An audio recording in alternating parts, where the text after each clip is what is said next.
The boy was called Filth, even though he was born as the noblest man in the land. Still, just a bastard child in everyone's eyes. He had nothing to his name but contempt from others. If he had any ability at all, it was healing. The heavens had blessed them with that power, and in this world, those who trained in the art of healing were known as healers. They were respected and lived in comfort, no matter where they came from. So for a bastard like him, there was no other way to be accepted by society than to become a healer. Even with all the late-night studying and hard work, he's still pretty lousy at healing. One just can't make up for a lack of natural talent by trying harder. 5 years have gone by and he's still stuck as an apprentice. For most healers, it's just a job, but for him, it's a daily struggle where he's constantly looked down on and mocked by others for being useless and foolish. Everyone treats this blonde kid like he's top-tier trash, especially since he's the son of someone so great. Then one day, something weird happens in the library that scares the hell out of him. A blue window suddenly appears in front of him, saying the player has awakened as a doctor. It's like a miracle for this guy, someone who never thought his life could turn around. At first, he figures he must be hallucinating from exhaustion. He's never even heard a word like that before,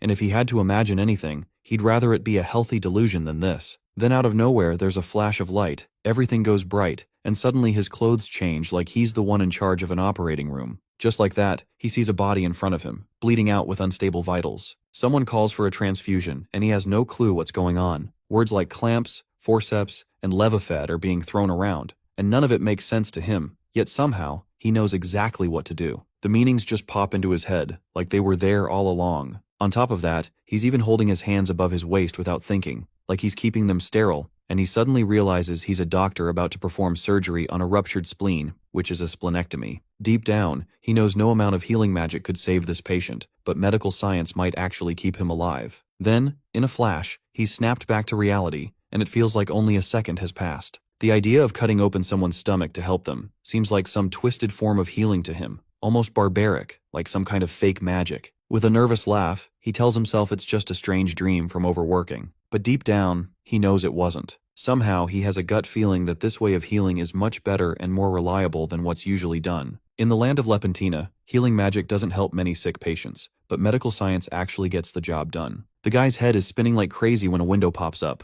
congratulating him on awakening to a new occupation as a grade SSS doctor. It tells him to check his status window, where his name appears as Dr. Raymond, or we will be calling him Dr. Ray from time to time. His occupation level is listed as Novice Resident, and his title is Dirty Bastard. On top of that, he has no experience points or skill points at level 1. His academic skills show surgery at D, general medicine at C, beginner medicine at C, herbology at S, and pathology at A. He also has a class skill called Heart of Steel at D, but no bonus skill. The blue window suggests he earn experience points to level up and unlock the full potential of his doctor abilities. Even though it makes no sense, he's certain this is some kind of miracle. Just then, someone barges in and starts mocking him for hanging around all day. Shaken, Raymond stands up to leave, but the bald-headed bully dumps a bucket of dirty water over him, saying he belongs here in this pile of rags since he couldn't even reach grade F. There's no way he could offer anything to Belland Infirmary. Within seconds, a whole crowd gathers at the door, whispering and laughing about why this loser still hasn't given up. They say he should stop disgracing the name of this place. Suddenly, his friend cuts in and warns that if a certain someone hears those insults, the bully's going to be in serious trouble. They're all so chill about everything, since to them, that loser is just a bastard anyway. Apparently, that certain someone is actually the one who got him into the prestigious infirmary in the first place.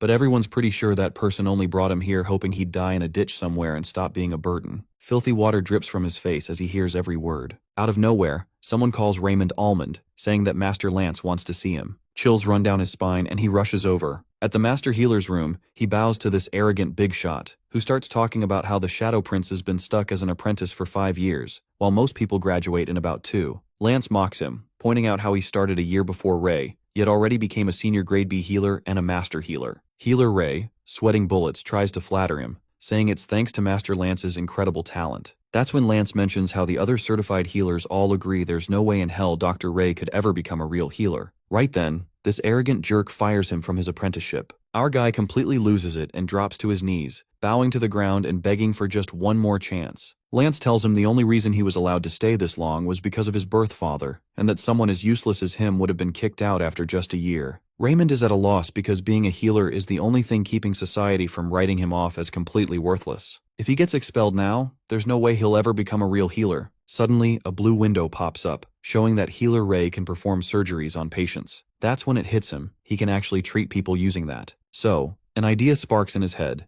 and he begs for one last chance to prove himself by treating a patient. He's sure that even if he's stuck at grade F with his medical science knowledge, he can still become a proper healer. Now Doc Ray is practically on his knees, begging Master Lance to give him just one patient to treat. He swears he'll heal them and earn his way back into the Belland Infirmary with that one chance. Master Lance, wearing a sinister smirk, asks if Raymond thinks this is some kind of game. Then something clicks in his mind, and he suddenly knows exactly what to do. He hands Ray a patient's file and tells him to heal this one. If he can pull it off, he won't be expelled. On Lankin Street, this novice resident walks with a storm of self-doubting thoughts, clutching the papers tightly in his hands. He wonders if he can really pull this off, especially when he's never even treated a patient before. Then he reaches the place, takes a deep breath, knocks on the door, and tries to prepare himself for what's coming. The lad is certain that if he fails, he's done for. He'll get the boot without even finishing his apprenticeship, and this is probably his last shot. If he messes this up, he'll lose the chance to take the qualification exam and be forcefully labeled as an uncertified unofficial healer. Not to mention, he could get arrested and thrown in prison too, which would spark rumors about the bastard turning into a criminal. First, a bastard, now a convict. People would say that a certain someone would never be able to wipe that stain off. They'd think it'd be better if Raymond just gave up on life altogether. He swallows hard and gets ready to go in, but out of nowhere, the door swings open and smacks him right in the head, knocking him flat on his back. The girl on the other side freaks out when she sees that she's hit him and scattered all his papers across the floor. Right then, she spots the Belland Infirmary symbol and asks if he's really from there. Tears of joy stream down her face as she rushes over to welcome him, clearly desperate for help. She calls out to her mom, shouting that the healer they sent has finally arrived. Her mom comes out, stunned to see him at the door. Ray gets back on his feet and greets them with as much confidence as he can muster. The girl's mom respectfully shows him inside. When our guy tries to explain that he's just an apprentice, she brushes it off and begs him to save her husband no matter what. She admits they weren't expecting anyone to come since they couldn't afford help,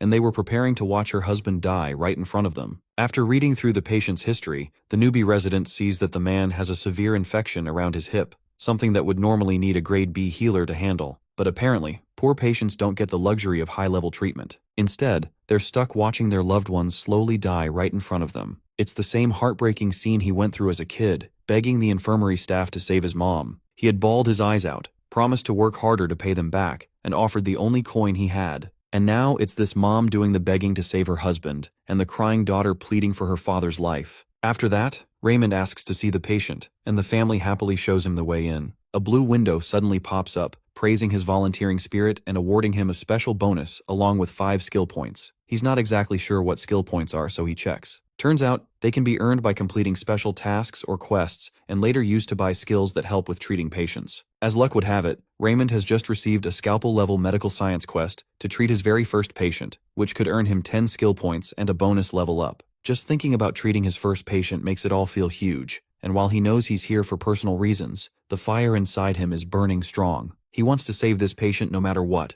Maybe he can't do it himself, but with his medical knowledge, there's still a chance. Without further ado, he picks up the Surgery D skill, which focuses solely on operation treatments, but can't handle advanced procedures. He also needs 50 points to level up. This doesn't bring his spirits down, as he knows that leveling up will make things easier. Sooner or later, he'll become an amazing healer and a man of honor in everyone's eyes. Just as he enters to announce his presence, he can't help but notice the awful smell coming off the patient. It's hard to breathe, which sends him into a panic, wondering what he's even supposed to do. His mind goes blank, but he tries to pull himself together, activating his class skill, Heart of Steel. Although the skill isn't perfect, it gets better with leveling up and gives the doctor an unshaken, steely will. Somehow, this calms his heartbeat, and now he can think clearly about the afflicted area. The mother directs him to the boil forming on her husband's hip, which keeps swelling. The patient's fever seems to be getting worse with every passing minute, and he can't even get out of bed. For starters, Raymond decides to check his vitals first. He confirms it hasn't reached septic shock and that he can be of use here. Afterward, he examines the problematic area and finds a hip abscess, which will be slow healing but is a basic condition that can be easily treated. The mom asks if he will be alright. Even though a high-level treatment from a healer could fix this, he assures her that he'll be fine. From that point on, Raymond asks for clean, boiled water to let it cool, and a clean, sharp knife heated in the fire. This confuses the mom, and she starts questioning what kind of healing this is. The lad straight up says it's surgery. While Dr. Ray tends to the patient, the mother-daughter duo can't help but whisper to each other, wondering what surgery is all about. A few moments later, the novice healer is dressed with a mask on, ready to cut the area, but his mom, freaked out, stops his hand midway. She demands a proper explanation of what he's doing to her husband. The mom, creeped out by the sharp knife, insists that he use healing magic instead. Ray calms her and asks her to trust him this once, to give him the chance to make her family whole again. The mother, still gripping his knife-held hand, finally lets go, realizing she has no other choice but to let him do this. Meanwhile, Raymond's mind is sharp and focused. He knows he can't afford a single mistake. He has to save this man no matter what. Out of nowhere, he flashes back to an operating theater where he ordered his team to stop a bleeding artery to prevent cardiac arrest. That calm state of cool heads and fiery hearts, as described in general medicine, is exactly what he needs now. Thanks to that knowledge, draining an abscess of this size actually feels pretty simple. Honestly, it's barely even worthy of being called a surgery. The Shadow Prince makes a careful slit into the swollen area and lets the foul-smelling pus drain out. He shakes for a second, but quickly pulls himself together, trying his best to act like a real doctor. For the next step, he carefully cleans the drainage using a clean cloth until no pus remains under the skin. Then, he methodically cuts away all the dead tissue piece by piece with his scalpel.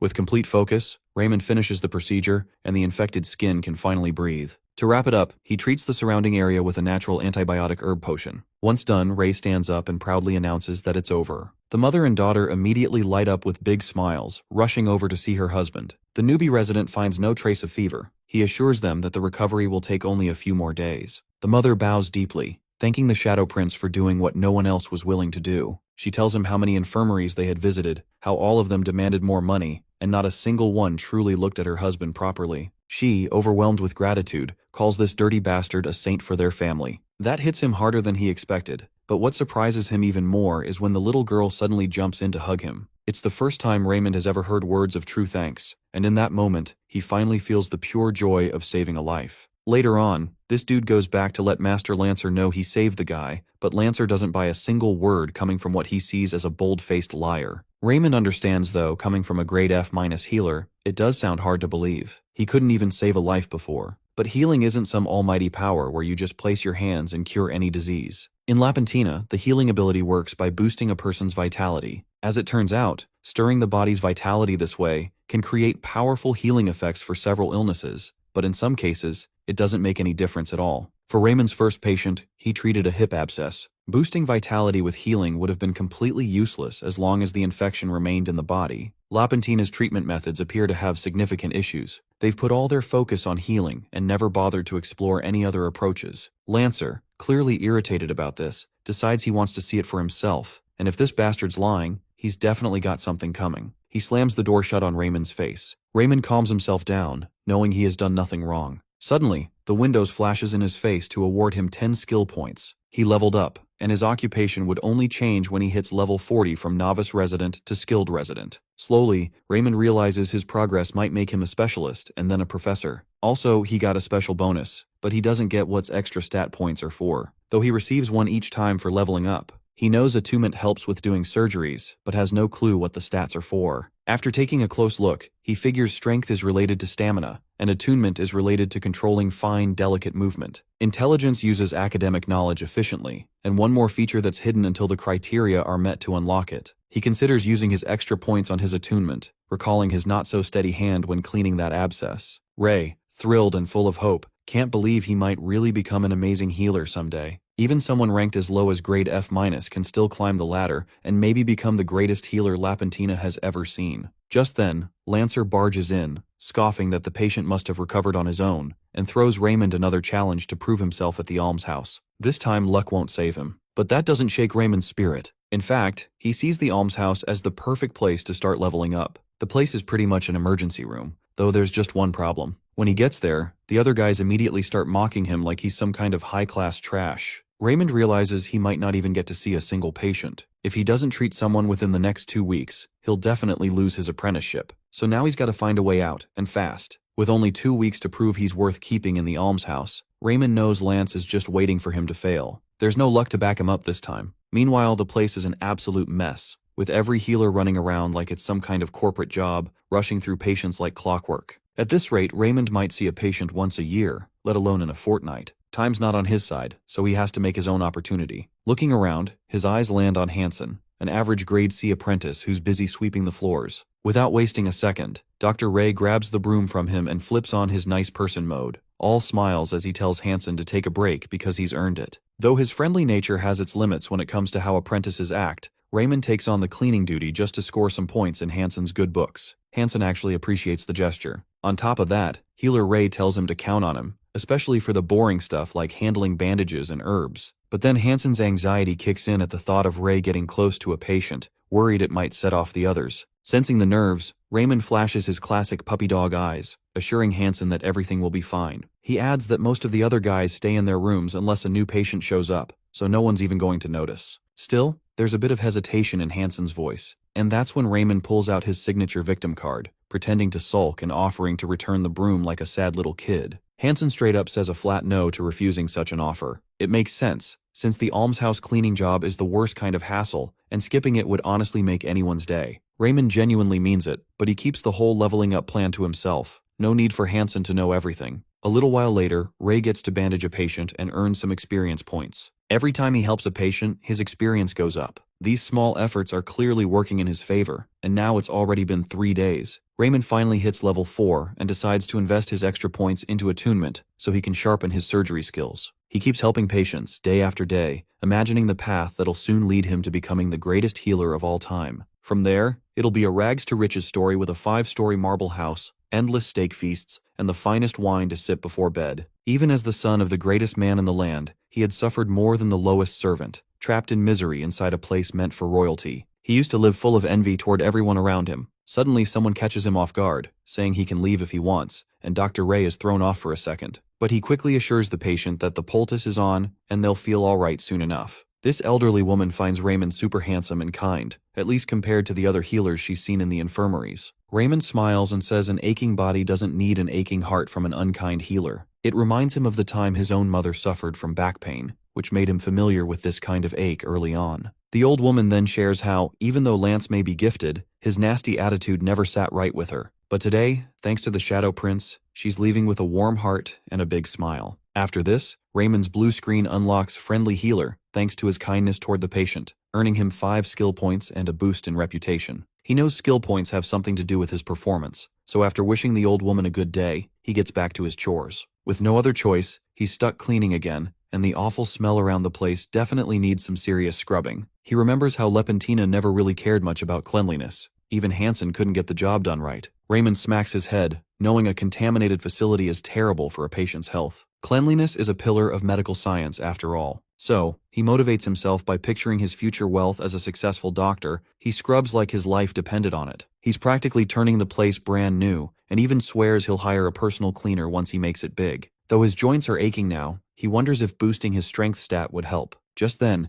a flurry of blue windows pops up, unlocking Squeaky Clean, earning him 20 more skill points and some bonus points, and taking him to level 5. With a total of 40 skill points now, Raymond can finally buy new skills and even gain abilities to clean more efficiently. From general to class skills, Ray gets a special bonus on his first purchase and can even grab a unique grade skill for 40 points. He's got 3 options to choose from, including Muscles of Steel, Surgeon's Finesse, and Wise Eyes, all of which are rare and not easily rewarded. It's a tough call, but before he can make a decision, Hansen rushes in with a patient in critical condition, vomiting blood, hematemesis. One glance and Dr. Ray knows this calls for a grade A healer. Sure, healing can help blood coagulate, but in this case, that's highly unlikely to work. Belland Infirmary only has 1 grade A healer, Director Bucks, and he's currently out treating a noble. The patient is on the verge of death, unless someone performs surgery. Raymond checks his pool of knowledge and finds a procedure that could fix this, but it's normally restricted to high-level residents. Hansen spreads the word in a panic, and Lance shows up to examine the patient. He coldly declares the man as good as dead and sees no point in trying. Raymond storms in,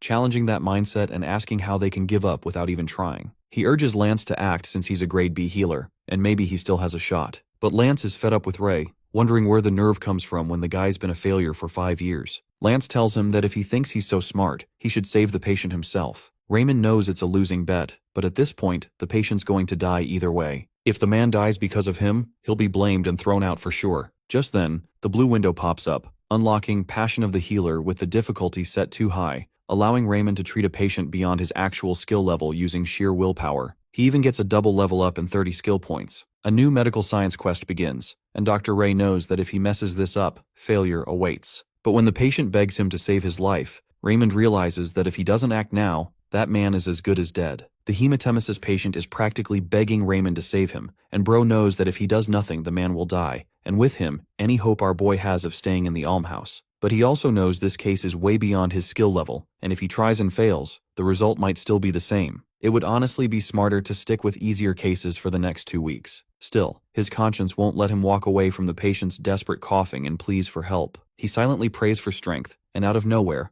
Heart of Steel activates. With a clear mind, the Shadow Prince makes a vow to practice medicine for the sake of humanity. He won't just stand by while fear and doubt take a man's life. Then he rushes over to Lance and asks for a chance to treat the patient. Lance calls him a mad brat but steps aside, curious to see if Raymond's luck will pull through again. The others leave too, giving Raymond full control of the case. As he gets ready, doubt starts creeping in, since surgery isn't something one person can just do alone. But right then, Hansen shows up and quietly asks if Raymond needs help. He admits he felt awful just thinking about letting someone die without even trying. Raymond gratefully accepts, though Hansen is still nervous, wondering how 2 below-average nobodies are supposed to pull this off. The Shadow Prince makes it clear they aren't using healing magic, and time's running out, so they'll explain things later. From that point on, he tells Hansen to follow his lead. Without wasting a second, Hansen boils clean water and sterilizes a knife in the fire, then grabs a clean cloth for the patient. Even so, Hansen keeps asking questions out of curiosity, but Ray believes in showing results first. Hansen notices the patient starting to lose consciousness, but this newbie resident had already taken care of that with a bit of hallucinogen.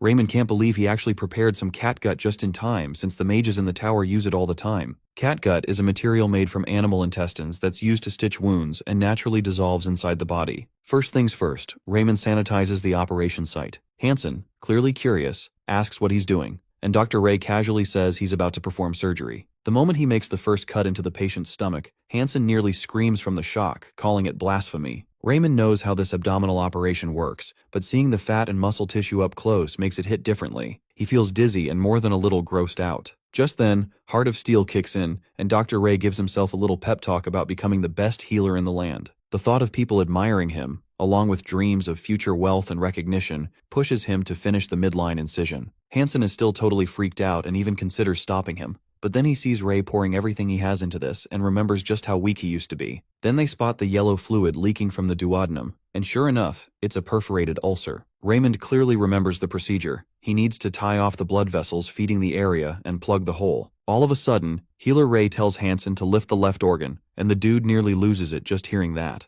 Even though Raymond knows this procedure inside and out, his hand refuses to make the first incision and actually get things started. The surgery looks like it's about to crash and burn, but Ray quickly shifts into his breathing routine to calm himself down. He also realizes he still hasn't bought the surgery finesse skill yet, even though strength and intelligence are both crucial right now. That's when the blue window pops up, asking if he wants to purchase surgery finesse, and he instantly applies for it. His attunement points go up too, reaching 16. The moment the skill activates, everything changes. As he works on the patient, Raymond's technique becomes noticeably sharper and more confident. Now he has a steady hand, even if his overall skills haven't magically improved. With no more shaking getting in the way, he asks for the cord to tie off the blood vessel and close the hole in the duodenum. While lifting the omentum connected to the stomach, Raymond plugs the perforation with a Graham patch and severs the vagus nerve to help stabilize the stomach acid secretions. Then comes the messy part. He wipes off the gastric fluid that's contaminated the peritoneum using sterile water and gets ready to close up. That's how he completes his very first laparotomy,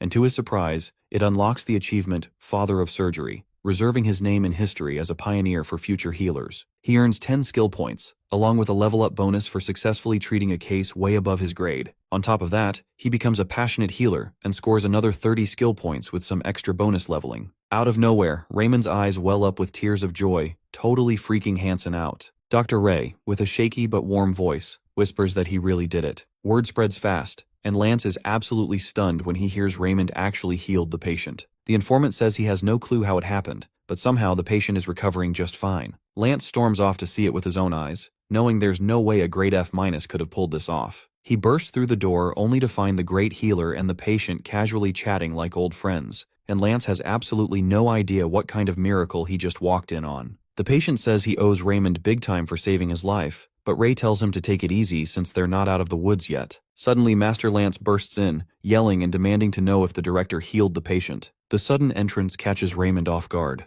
Lance keeps shouting, demanding to know who healed the guy, insisting there's no way it could have been Raymond. Hesitantly, the Shadow Prince says he did it himself. Lance's fury goes through the roof, thinking Raymond is full of it. Then Raymond drops the real shocker. He didn't even use healing magic. That leaves Lance completely stunned. Knowing he needs a solid explanation, the Shadow Prince says he used an ancient method called medical science to treat the patient. And just like that, he spins a story about how he once tripped and fell off a cliff up north, where he stumbled upon a treasure trove of knowledge about this forgotten practice. Of course, Master Lance doesn't buy a word of it and unleashes his full rage until the patient, fed up, tells him to stop hollering. Then the guy lifts his shirt and shows the surgical incision as proof, leaving Lance completely speechless. On top of that, the patient suddenly recognizes Lance's face, realizing he's the one who had been ready to let him die without even trying to help. Now here he is, trash-talking the only person who actually saved his life. Raymond quickly grabs hold of him, warning him not to get up with those fresh stitches, but the patient completely loses it and snatches the nearest pot to hurl it at Lance. Just his luck, Master Lance ends up getting smacked with a pot full of piss, and he freezes in place, shivering in absolute disgust. The patient roars in anger,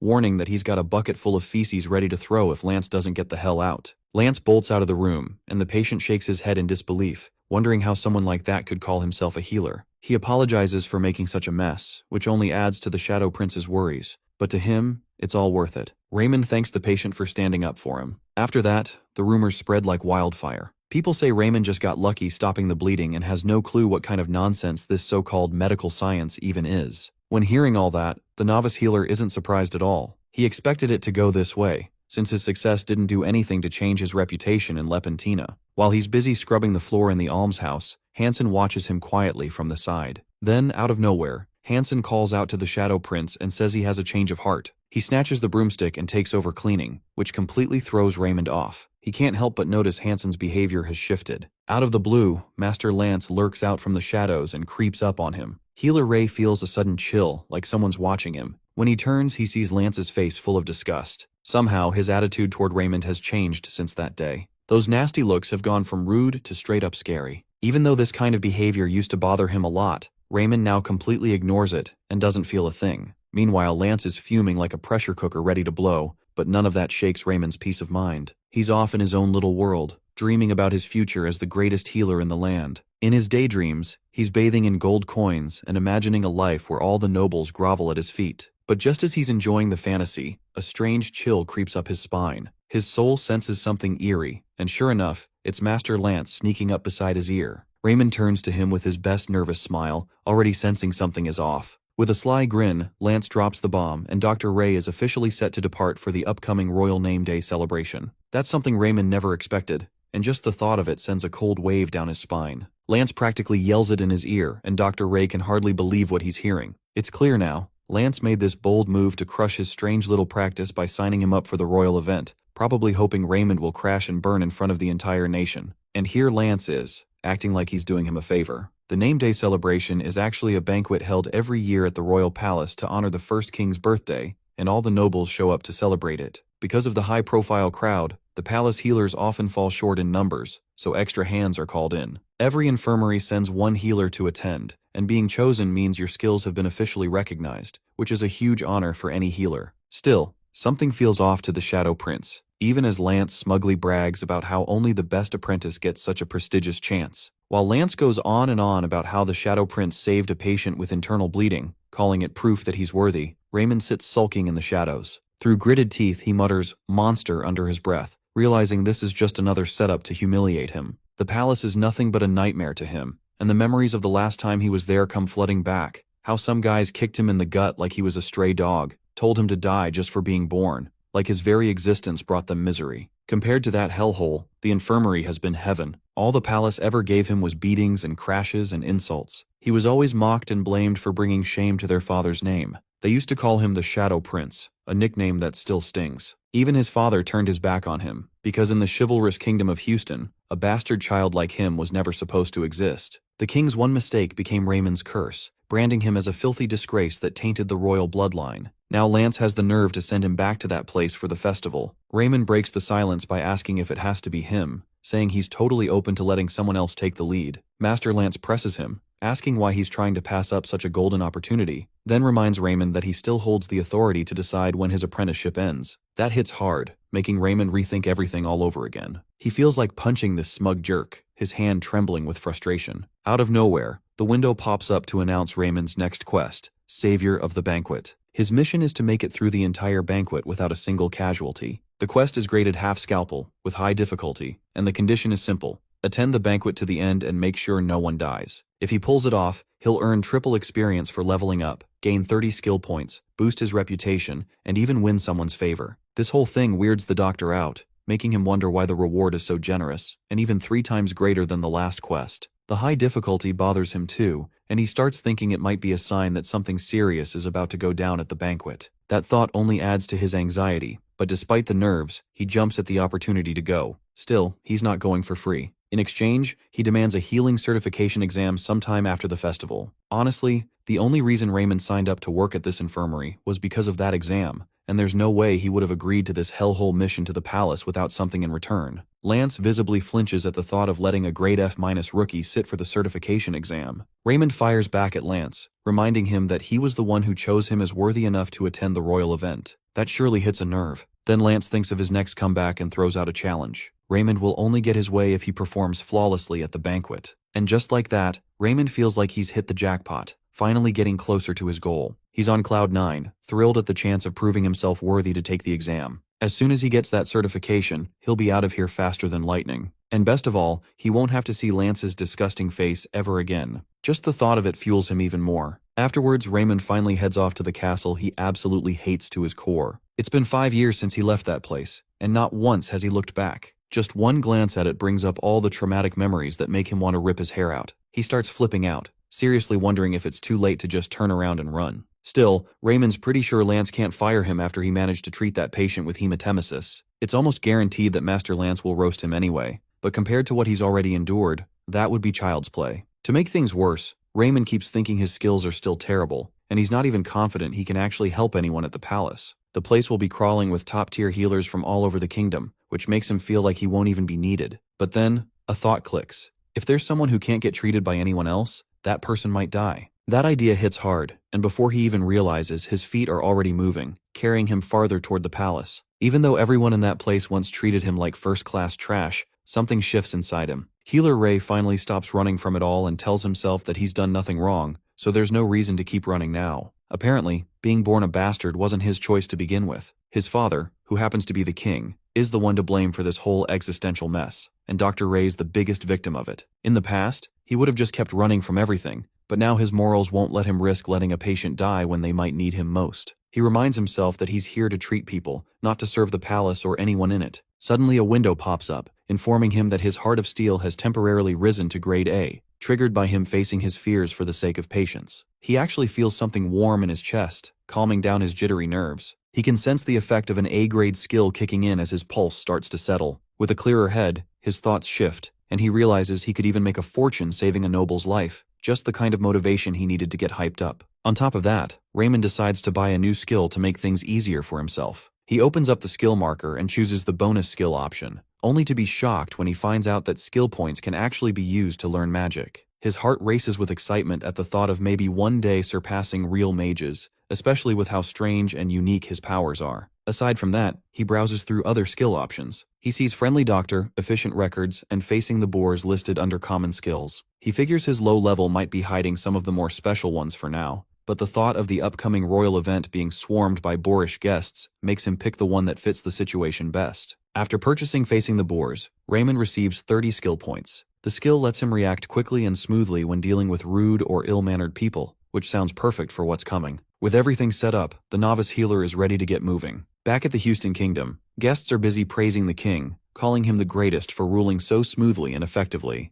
They say if it weren't for him, the whole kingdom might have fallen apart. The king is known as the veteran knight, a brilliant war commander, a wise administrator who cares for his people, and a monarch deeply respected by nobles. Because of all that, no one ever dared criticize him, so instead they put all the blame on Raymond just to protect the king's flawless image. For years, Raymond was tortured and mocked, held responsible for staining the perfect legacy of the king's reign. That's why 5 years ago, the so-called Shadow Prince left the palace on his own. Everyone in the kingdom was glad to see him go, treating him like garbage that finally took itself out. No one ever wanted someone like Raymond to walk freely among them. The rich can't help gossiping about the bastard prince who's apparently a total failure at healing and still stuck as an apprentice. Dr. Ray, standing right there among them, hears every word, and someone in the crowd suddenly recognizes the Shadow Prince. They start mocking him right away, but this time, thanks to his heart of steel at level A, Raymond couldn't care less. In fact, he actually feels unusually handsome today. While admiring his slick looks, he thinks about how badly he wants to make this upgrade to his Heart of Steel permanent. Out of nowhere, his eyes catch Princess Sophia giving him a look like he's some kind of disgusting bug, just like he remembers. He brushes it off as typical teenage behavior, figuring she either never had a reason to mess with him before, or maybe just wasn't strong enough to do it. As it turns out, Sophia inherited poor health just like the late queen and still doesn't seem to be doing any better. Just then, a chill runs down Raymond's spine when someone calls him their rotten little almond. It's Settle, the fourth prince, clearly surprised to find Almond among them. Raymond's body trembles in his presence as painful memories flood back, memories of how Settle used to treat him like garbage and beat him senseless. Some of those bruises still haunt him even now. The whole situation feels like a mouse cornered by a snake. Settle asks why he's so quiet, wondering if Raymond's finally grown the nerve to ignore the royal family. Then he grabs Raymond by the chin and pulls him in close, making sure all eyes are on him. Raymond's body flinches as a flashback to his horrific memories hits him hard. But before it gets any worse, he forcefully activates Heart of Steel, and just like that, he feels totally at peace, like nothing matters anymore. The system detects Settle's attitude as extremely boorish, which instantly triggers facing the boars. Without missing a beat, Raymond bows respectfully to Settle, completely catching him off guard.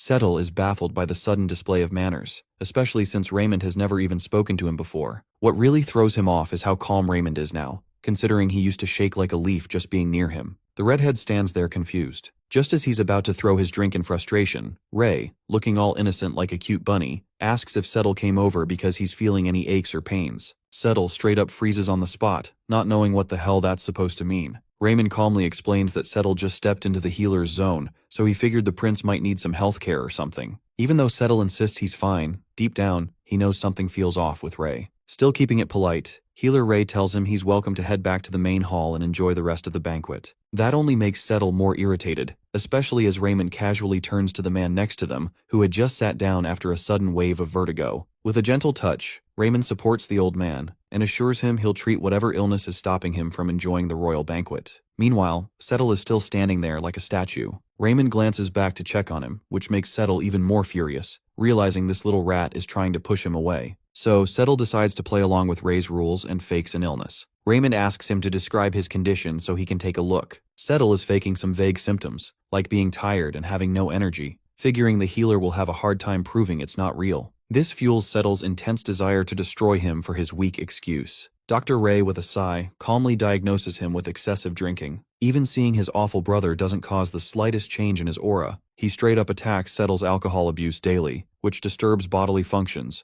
and in turn, makes him lethargic. He recommends that he dial down a bit on the drinks, and prays that he takes good care of himself. That all knocks the wind out of Settle, who has no clue how to disprove his theory. Raymond wishes him a good evening and lets him go. Settle can't get what's up with this new version of this bastard. Meanwhile, the system gives him the 5 skill points. Even Raymond is proud of himself for tackling that boar and keeping his calm, thanks to that skill. Come to think of it, he can't believe he used to tremble before a dude who couldn't even speak properly, and now has a mind like scrambled eggs. For the parting, Raymond gives him the middle finger to his back. Later on, out of nowhere, Princess Sophia walks up to the Shadow Prince and mentions how different he looks now compared to before. She even admits that she used to think of him as a total waste of air. Hearing that, Raymond recalls their past encounters and wonders if her opinion of him has actually changed. Smiling warmly, he compliments her, saying she hasn't changed a bit. She raises an eyebrow and asks if he means her awful temper, but Ray quickly clarifies that he meant she's just as beautiful as he remembers. Then Sophia mentions feeling a bit unwell and says she's going to rest for a moment. When he asks what's going on, she mentions that her speech is coming up soon, so she doesn't have much time to relax. Raymond urges her to get some rest anyway, noting how pale she looks, but she waves him off, saying he's just an apprentice who probably wouldn't know how to help her. As she walks away, Raymond notices her cranky mood isn't really aimed at him. Then the time for the speech arrives,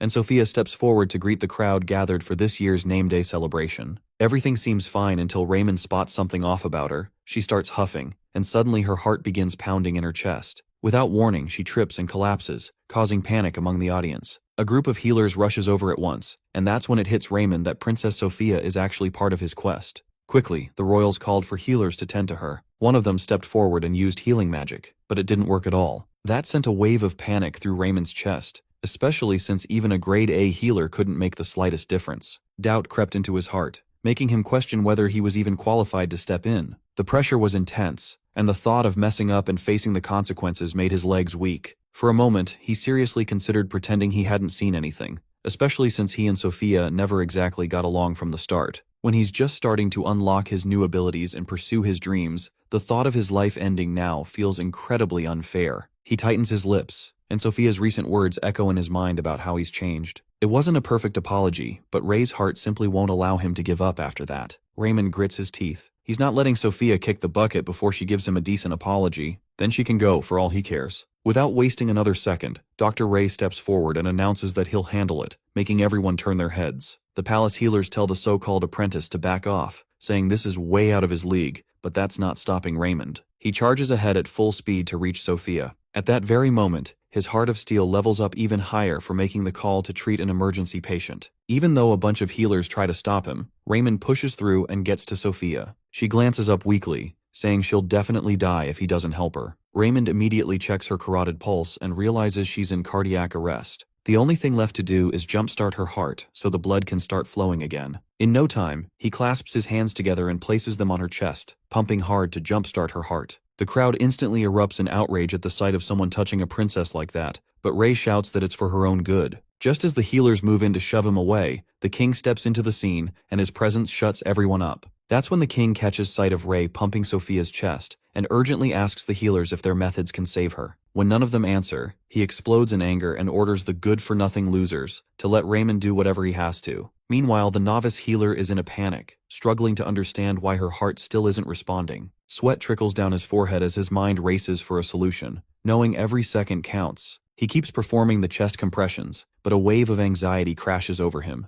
especially with the onlookers already whispering and treating him like some kind of perpetrator. Eyes wide with horror and teeth clenched under pressure, Raymond struggles to breathe as he keeps doing chest compressions. He knows he's in deep trouble. For a second, panic takes over, but he forces himself to calm down, remembering that when CPR doesn't work, the next step is an electric shock. What he needs now is a defibrillator, but finding one in Lepentina is almost impossible. With no other choice, he quickly opens his status window and checks the skill market, then spends 80 skill points to buy the bonus skill Electricus Magic. He, wasting no time, places one hand beneath Sophia's right collarbone and the other near her left armpit, channeling the electricity straight into her body. Just as he does, a man armed with a broom shoves him aside, cutting off the flow of magic. The guy looks ready to take Raymond's head off, shouting that he's attacking the princess while she's already on the brink. Dr. Ray, shaking like a leaf, tries to explain that he's not hurting her but trying to save her using magic. Just then, the king orders the healers to examine the princess. Immediately, one of them checks her pulse and announces that her heart is beating once more. A wave of disbelief washes over them all, unable to understand how this could be possible since Raymond didn't appear to use any healing techniques. Raymond lets out a relieved sigh, a small comfort knowing his demise might not be so gruesome after all. However, the king's curiosity has reached its peak, and he urgently demands to know Raymond's methods. This certainly catches him off guard. The king is waiting for any credible explanation that can justify Raymond's methods. At first, Raymond bows down in respect, stating that Sophia's critical situation required a different method of treatment. The king is still silent, trying to make sense of it all. Right then, the king walks past him, announcing the banquet is over. Abruptly, the king turns his attention to the Shadow Prince, ordering him to remain here until he is summoned.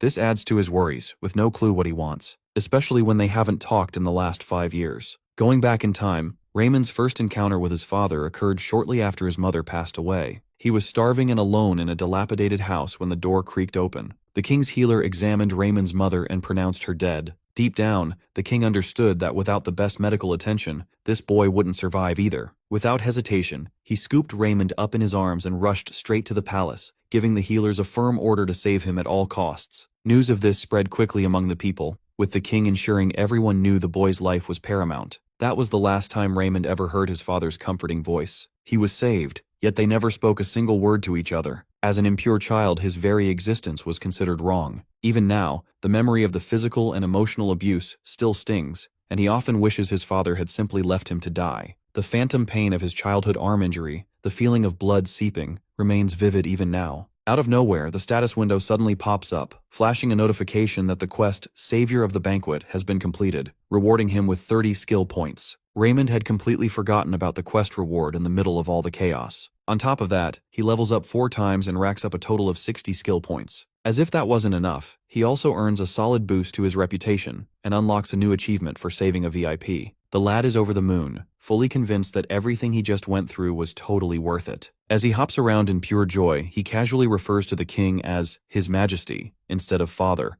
making it clear he doesn't care about that guy one bit. Raymond's smug face shines with pride, fully aware that he just pulled Princess Sophia back from the jaws of death. Raymond decides he's going to demand the biggest reward imaginable for saving her life. Afterwards, the novice healer is summoned before the king and gives his respectful greetings as his lowly servant. The king asks if Raymond made use of a different style of treatment. Thus, Raymond comes clean, revealing the method called medical sciences, an incredible ancient technique he found in some old ruins. Good thing Raymond came armed with his made-up stories, just in case anyone gets nosy and asks for details. Plus, Lepentina is covered in ancient runes, so explorers often stumble upon all sorts of mysterious knowledge. Considering its past held far more advanced technology than what exists today, most of which is still a complete mystery, Raymond's made-up explanations end up sounding surprisingly believable. Finding knowledge lost to time in Lepentina is pretty believable, especially with its long history and all those ancient runes scattered around. The king takes that into account, acknowledging that medical science just saved Princess Sophia's life, and for that, Raymond deserves a reward. Raymond's eyes light up like stars, practically drooling at the thought of a reward big enough to flip his whole life upside down. And then, the king leans in and asks what he wants, promising a reward so massive he'll never need to lift a finger for work again. Raymond stands there, lost in thought, weighing the tempting idea of asking for money. After all, he could be swimming in riches as a top-tier healer. But deep down, he knows there's something far more valuable, something only a king can grant. So, with a confident smile, he turns on his healer's charm and speaks from the heart, saying he wants nothing more than to care for his patients. He says he doesn't need gold or silver, which stuns the crowd into silence. Gasps ripple through the room as everyone praises his selflessness,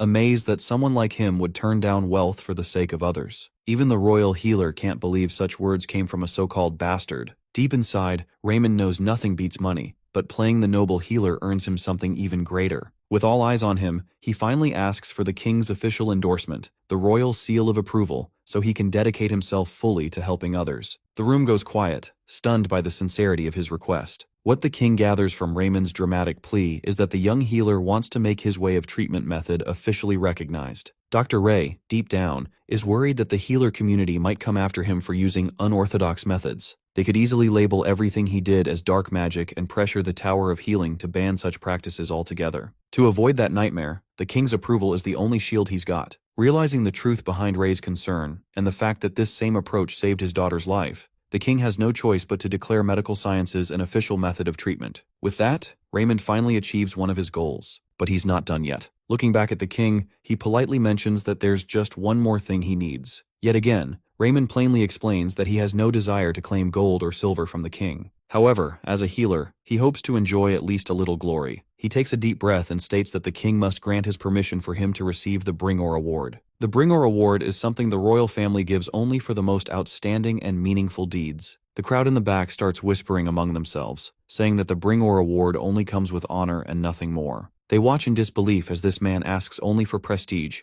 turning down wealth after saving the princess. No one expected something like this from a bastard. But the truth is clear, Raymond is one amazing healer. Just then, the window pops up, showing that people are deeply moved by his words, and his reputation takes a solid boost. Still, Raymond laughs to himself, knowing they've got it all wrong. What they don't know is that the Bringor Award can lead to an honorary knighthood, which, while it comes with no real privileges, is the first step toward nobility. He's practically dying to get it, calling it the best reward ever. When the king asks if there's anything else he wants, Raymond humbly replies that as a healer, it would be improper to ask for anything more. This sent Raymond's reputation through the roof, and the king was finally ready to grant him the Bringor Award. After the ceremony, Raymond walked out while the king and his royal healer silently watched him leave. The healer couldn't help but remember the day he first saw little Ray, starving and barely clinging to life. Compared to that fragile boy, Raymond now looked like a completely different person, a man with conviction and purpose. Back then, he had asked the king what he planned to do as he lifted the child into his arms. The king had said he was heading to the palace so the boy could be treated by a top-grade healer. But the royal healer had warned him that word would spread fast, and people would start saying Raymond was his bastard child.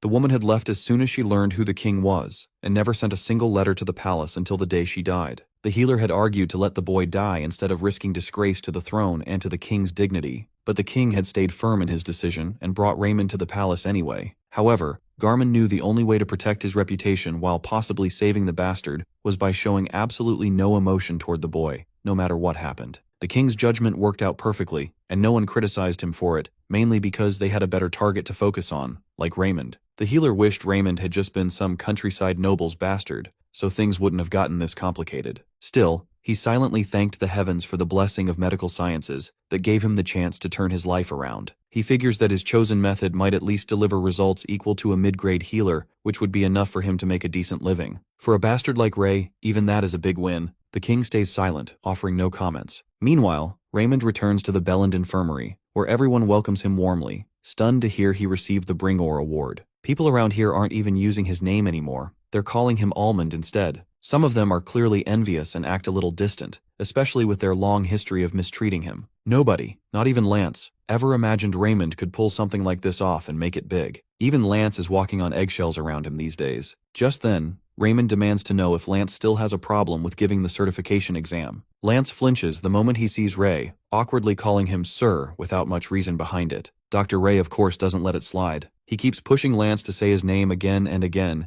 teasing him the whole time like he's just messing around. Lance finally snaps and says it out loud, this time with clear disgust in his voice. Raymond just grins and asks if that's how royal etiquette works these days. Lance, shaken like a leaf, straight up apologizes. Raymond thanks him for using the proper tone and bullies Master Lance into bowing before him with respect. Raymond feels like he is on top of the world, thinking it is finally time to teach them a lesson for how they treated him all this time. But even with his new status as a noble, he knows he does not hold real power or privileges yet, and a rushed road to revenge might backfire. So instead, Raymond politely asks the healer if he can handle this patient, planning to quietly steal all their patients and make the most of the moment. Everyone expected Raymond to turn into some arrogant bum after getting the Bringor Award, but instead, he became even kinder and worked harder than before. Among the crowd, Hansen watches him warmly, seeing how much he has grown. In the meantime, Raymond's experience points keep rising, and his friendly way of treating patients is boosting his reputation fast. He is now at level 15 as a novice resident, with 25 out of 50 experience points. Seeing that, he can't believe he only needs to reach level 40 to upgrade his occupation level. Just then, a cart crashes through the doors, carrying an emergency patient with a stabbing wound to the abdomen. A wave of anxiety rushes through Raymond's mind. He figures a grade B healer could handle this case, though it might take some time. He assumes Lance will be tied up with it for days, but instead, Raymond watches in disbelief as Lance casually glances at the patient like he has no responsibilities left in the world, acting like this is no big deal, even though it is far from an easy case to treat. A man knocks on the door with a bleeding stab wound in his abdomen, muttering to himself and wondering who snitched. A few days earlier, at Count August's manor, word had already spread that the Shadow Prince had made quite a scene at the banquet, so much so that he received the prestigious Bringor Award. The Count thinks that while the boy may have exceptional abilities, the title of prince is wasted on him. At the same time, he brings up the three princes of the Kingdom of Houston, where the battle for the throne is already brutal with the current contenders. His servant asks if House August isn't supporting the third prince. The second prince is named Karen, and the third is Remerton. Out of all three, the Count believes Chiron is the strongest candidate, which is exactly why he assigns such an important mission to Clyan. He orders Clyan to deliver this intel to the third prince right away. Clyan is also told to wear a disguise to throw off the spies sent by the second prince, then head straight to the rendezvous point without being seen. As it turns out, the second prince had sent an assassin to finish the job by stabbing Clyan. Somehow Clyan managed to escape, though he lost a lot of blood in the process. Luckily for him, Belland Infirmary was nearby, and he believed that the grade A healer, Director Bucks, might be able to save him. Staggering from blood loss, Clyan made his way there, convinced that his fate wasn't to just bleed out and die. But when he arrived, Master Lance didn't look too eager to help. He questioned why a beggar was even inside, saying they didn't treat the penniless, especially not when the wound would take him days to heal. Without a second thought, Lance ordered his lackeys to drag Clyan off to the White Infirmary, where poor peasants were usually treated. Clyan tried to speak up about his identity and residence, but his lungs failed him, and all he could do was cough up blood. Just as Lance was about to throw in a snide comment, Raymond cut in, pointing out that the White Infirmary had no healers capable of treating such an injury. If they dumped him there, he'd be as good as dead. Lance, grinning like a devil, turned to Sir the Great Healer and asked if he would do the honors instead. After all, Raymond was the celebrated savior of Princess Sophia, so surely something like this would be a piece of cake for him. The crowd starts whispering, saying how the Shadow Prince has been stealing their patients lately, so why can't he just take this one too? Some even snicker that medical sciences probably only works on easy patients anyway. Raymond feels a rush of anxiety. He knows a stab wound isn't something a novice resident like him is supposed to handle. He's not ready for something this serious. Lance takes the chance to mock him, telling him to go ahead and prove to everyone why he's known as the friendly healer by either taking the patient to the White Infirmary or tossing him out. Raymond fires back, asking if Lance has no shame, especially being a master healer who's more than qualified to treat this man. But Lance doesn't budge. He makes it clear he's not about to waste his skills for free on a beggar who can't pay. That comment lights a fire in Ray, his anger bubbling as the tension in the room rises. Come to think of it, Ray's goal is pretty clear. He wants to be the land's greatest healer and live a life full of riches. That kind of mindset leans more on the materialistic side, and stepping up here would honestly look like a foolish move. The smart choice would be to just stay out of it. But Raymond holds on tightly to his morals, believing no real healer should ever walk away from someone who's dying. So he decides to take responsibility and handle this patient himself. That spark of courage inside him awakens his heart of steel. Lance, of course, keeps running his mouth, warning that if Raymond messes up, all his praise for saving the princess will be dismissed as pure luck. Worse, Lance paints this dramatic picture where Raymond is accused of using dark magic and is found guilty of deceiving the royal family. He warns that the consequences could decide Raymond's entire future, then walks off, leaving him alone with Clion. While a storm of emotions brews inside Ray, Hansen steps up and gently asks if he needs a hand, reminding him that it's better not to work alone like last time. Just as Hansen seems unsure, Raymond grabs his hand and thanks him, appreciating how he had his back before too.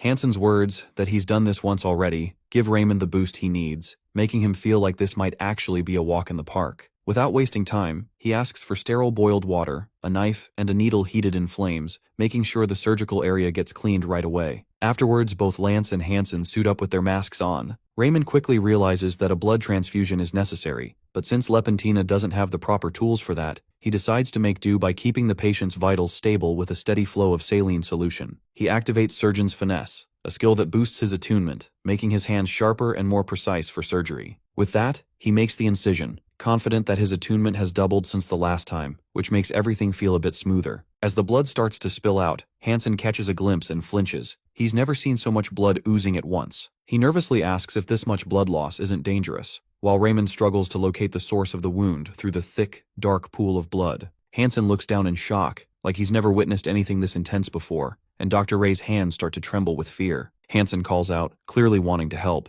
and that small gesture pulls Raymond back to focus. He nods and tells Hansen to wipe the area clean using a sterile cloth. Once the blood is cleared, Raymond finally spots the issue. The knife has punctured the mesentery, and now several blood vessels are leaking. Stitching one vessel is easy, but this is a mess with way too many. The best way to deal with this is to cauterize all the vessels at once, but he doesn't have the right tool, which is a cautery pen. Raymond scratches his head, desperate for an alternative, when suddenly a thought hits him. Magic. He, without wasting time, unlocks aqua magic for 80 skill points, even though fire isn't part of that branch. But he plans to manipulate water pressure and steam to seal the wounds. Still, the fear kicks in. What if he ends up causing serious burns? Or what if he loses control of the range? The risk is real, but he knows this might be his only shot. Just then, a window pops up, notifying Raymond that his high intelligence boosts his control over the magic skill. With that, his confidence returns, and he feels reassured that leveling up was the right call. He summons the weakest fire, catching Hansen off guard since he had no idea Raymond could use magic. Using the flames, Raymond stops the blood loss and ties off the biggest nicked blood vessel. Hansen hands him the cord, and Dr. Ray stitches everything up, smiling as he announces the bleeding has completely stopped. When Hansen asks how he knows magic, Raymond shrugs it off, saying he learned it as a hobby, and throws in a made-up story about discovering it in some ancient ruins that collapsed afterward. Hansen doesn't press further. Still, he figures it out that no one shares the secrets that give them an edge. They get back to the operation, where the soon-to-be-great healer explains that the only thing left is to repair the mesentery. If the knife had gone any deeper, things could have gotten real bad. Hansen, who once thought Raymond was just a talentless hack, now sees him in a new light, especially after saving the princess and earning a Bringor award. One thing is clear, medical science can save people even when healing magic falls short. Questions start bubbling up in Hansen's head, like what kind of technique this is and whether he could learn it too. He wonders if Raymond would teach him if he asked. After finishing Clion's case, a window pops up awarding Raymond bonus experience points for treating a patient on the brink of death beyond his grade. When Hansen asks if they're done, Raymond flashes a huge smile and thanks him, clearly thrilled to have saved another life. He even says he couldn't have done it without Hansen's help. Afterwards, Clion wakes up and asks if he's in the White Infirmary. The great healer and Hansen are by his bedside, and Dr. Ray explains that his condition was too risky to delay treatment, so they operated on him at Belland. Clion recalls how Lance had planned to dump him out, but before he can say more, Count August rushes in, frantic for his son. Hansen is stunned to learn Clion is actually the son of the great noble of the South. He figures Belland was the right place for treatment, expensive but trustworthy. Wanting to reward the one who saved his son, Count August asks if it was Bucks or Lance. Hansen proudly does the honors and says it was Sir Raymond.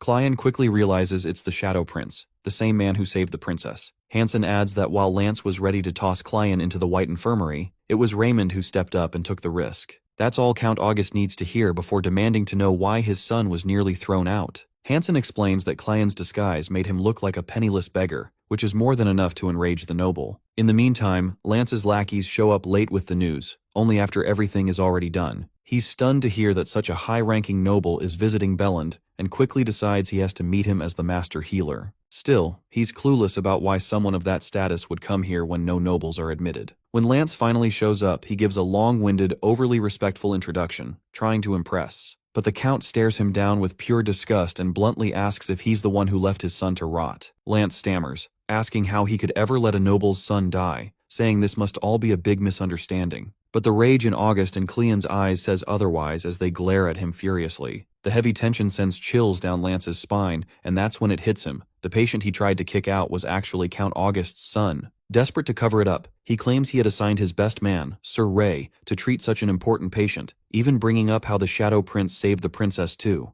But everyone sees right through his panicked attempt to sugarcoat things. That's when Cleon snaps and says he remembers everything clearly. He repeats Lance's exact words, that this infirmary wouldn't treat penniless beggars, and even mocks how Lance asked him how a bum like him managed to walk in here. That's more than enough to make Count August furious, knowing his own son was denied treatment and insulted on top of that, and now Lance has the nerve to lie in front of him. With no other way out, Lance falls to his knees, begging for forgiveness and claiming he just made a huge mistake not realizing who Cleon really was. August gets furious at Lance's excuse of it being just an error. He snaps back, asking if that means if his son hadn't been a noble, it would have been perfectly fine to let him die. It makes Count August sick to see someone like Lance holding the respected title of Master Healer, especially when this is how he treats people's lives. With no hesitation, August orders an arrest warrant to be issued in Lance's name, charging him with contempt of a noble in a court of law. Lance drops to his knees begging for mercy, but August fires right back, asking if he ever showed mercy to the poor. Without a shred of doubt, August swears that Lance will never work as a healer again anywhere in the entire United Empire of the Cross. At that moment, August's guards drag the disgraced man out, and both Hansen and Dr. Ray feel he got exactly what he deserved. After that, Count August bows deeply to the Shadow Prince in gratitude, which completely catches him off guard.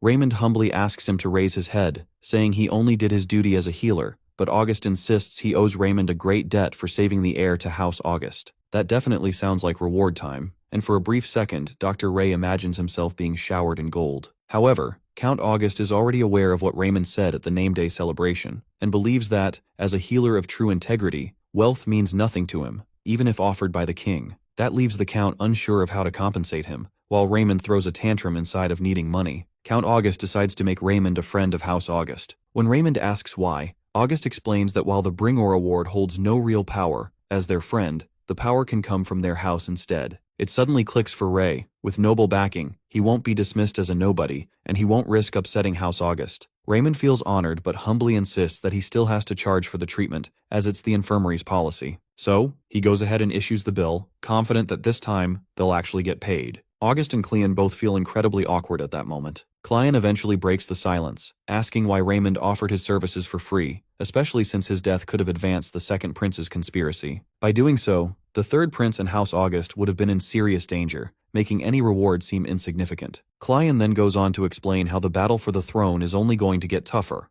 and wonders if Raymond is truly prepared to navigate this dangerous storm. Although Raymond never had the social standing to qualify for the throne, being born a bastard, August can't ignore what's happened lately. He believes even a sharp needle can pierce through a sealed pocket, and today's Raymond is exactly that, someone with unbelievable power who stands out, bound to provoke the princes even more. His path to success will draw all sorts of attention, especially enemies trying to take him down. He won't be easy to ignore or silence. August only wants to see Raymond spread his wings as a healer, and that's why he wishes for House August to shield him, even if just for a while. Meanwhile, word reaches Chiron, the second prince, that Dr. Ray saved Cleon's life. Upon hearing it, the assassin who failed begs for forgiveness, explaining how Belland never accepts poor patients, which meant Cleon had zero chance of survival. There was no way to expect he'd live, especially since no one knew Raymond had healing abilities. Chiron can't believe that after everything he did for Ray, he still ended up ruining his plan. After hearing all that, Chiron decides they'll need to keep a close eye on Ray. Turns out their old mutt has learned a few new tricks. Meanwhile, the novice healer is bursting with joy, thrilled that the day he's been waiting for these past 5 years has finally arrived. the healer certification exam, which means his time as an apprentice is officially over. Rumors spread like wildfire that Lance had been kicked out of Belland Infirmary all because of Ray. First he saved the princess, then he treated the heir of House August, yet some still chalk it up to dumb luck. But this blonde kid thinks it's a little too convenient to call it luck 3 times in a row. He can't help but wonder if medical science, even if it's not magic healing, actually has some real power behind it. The blondie gets some serious glares while others dismiss it as pseudo-healing, just barbaric cutting. He points out the king declared it official, but they insist the king has softened his heart for his son, favoring royal blood. They're also amused to learn it's Raymond's exam today, believing the results will tell the real story. Now they're all placing bets on Ray, while Hansen watches the whole affair brewing. Afterwards, Raymond takes his seat, overjoyed that the day has finally arrived after 5 years. The healer certification exam. The backbenchers immediately spot the Shadow Prince, a grade F- who saved the princess, and grudgingly allow him to take the test, secretly hoping he'll fail and humiliate the king.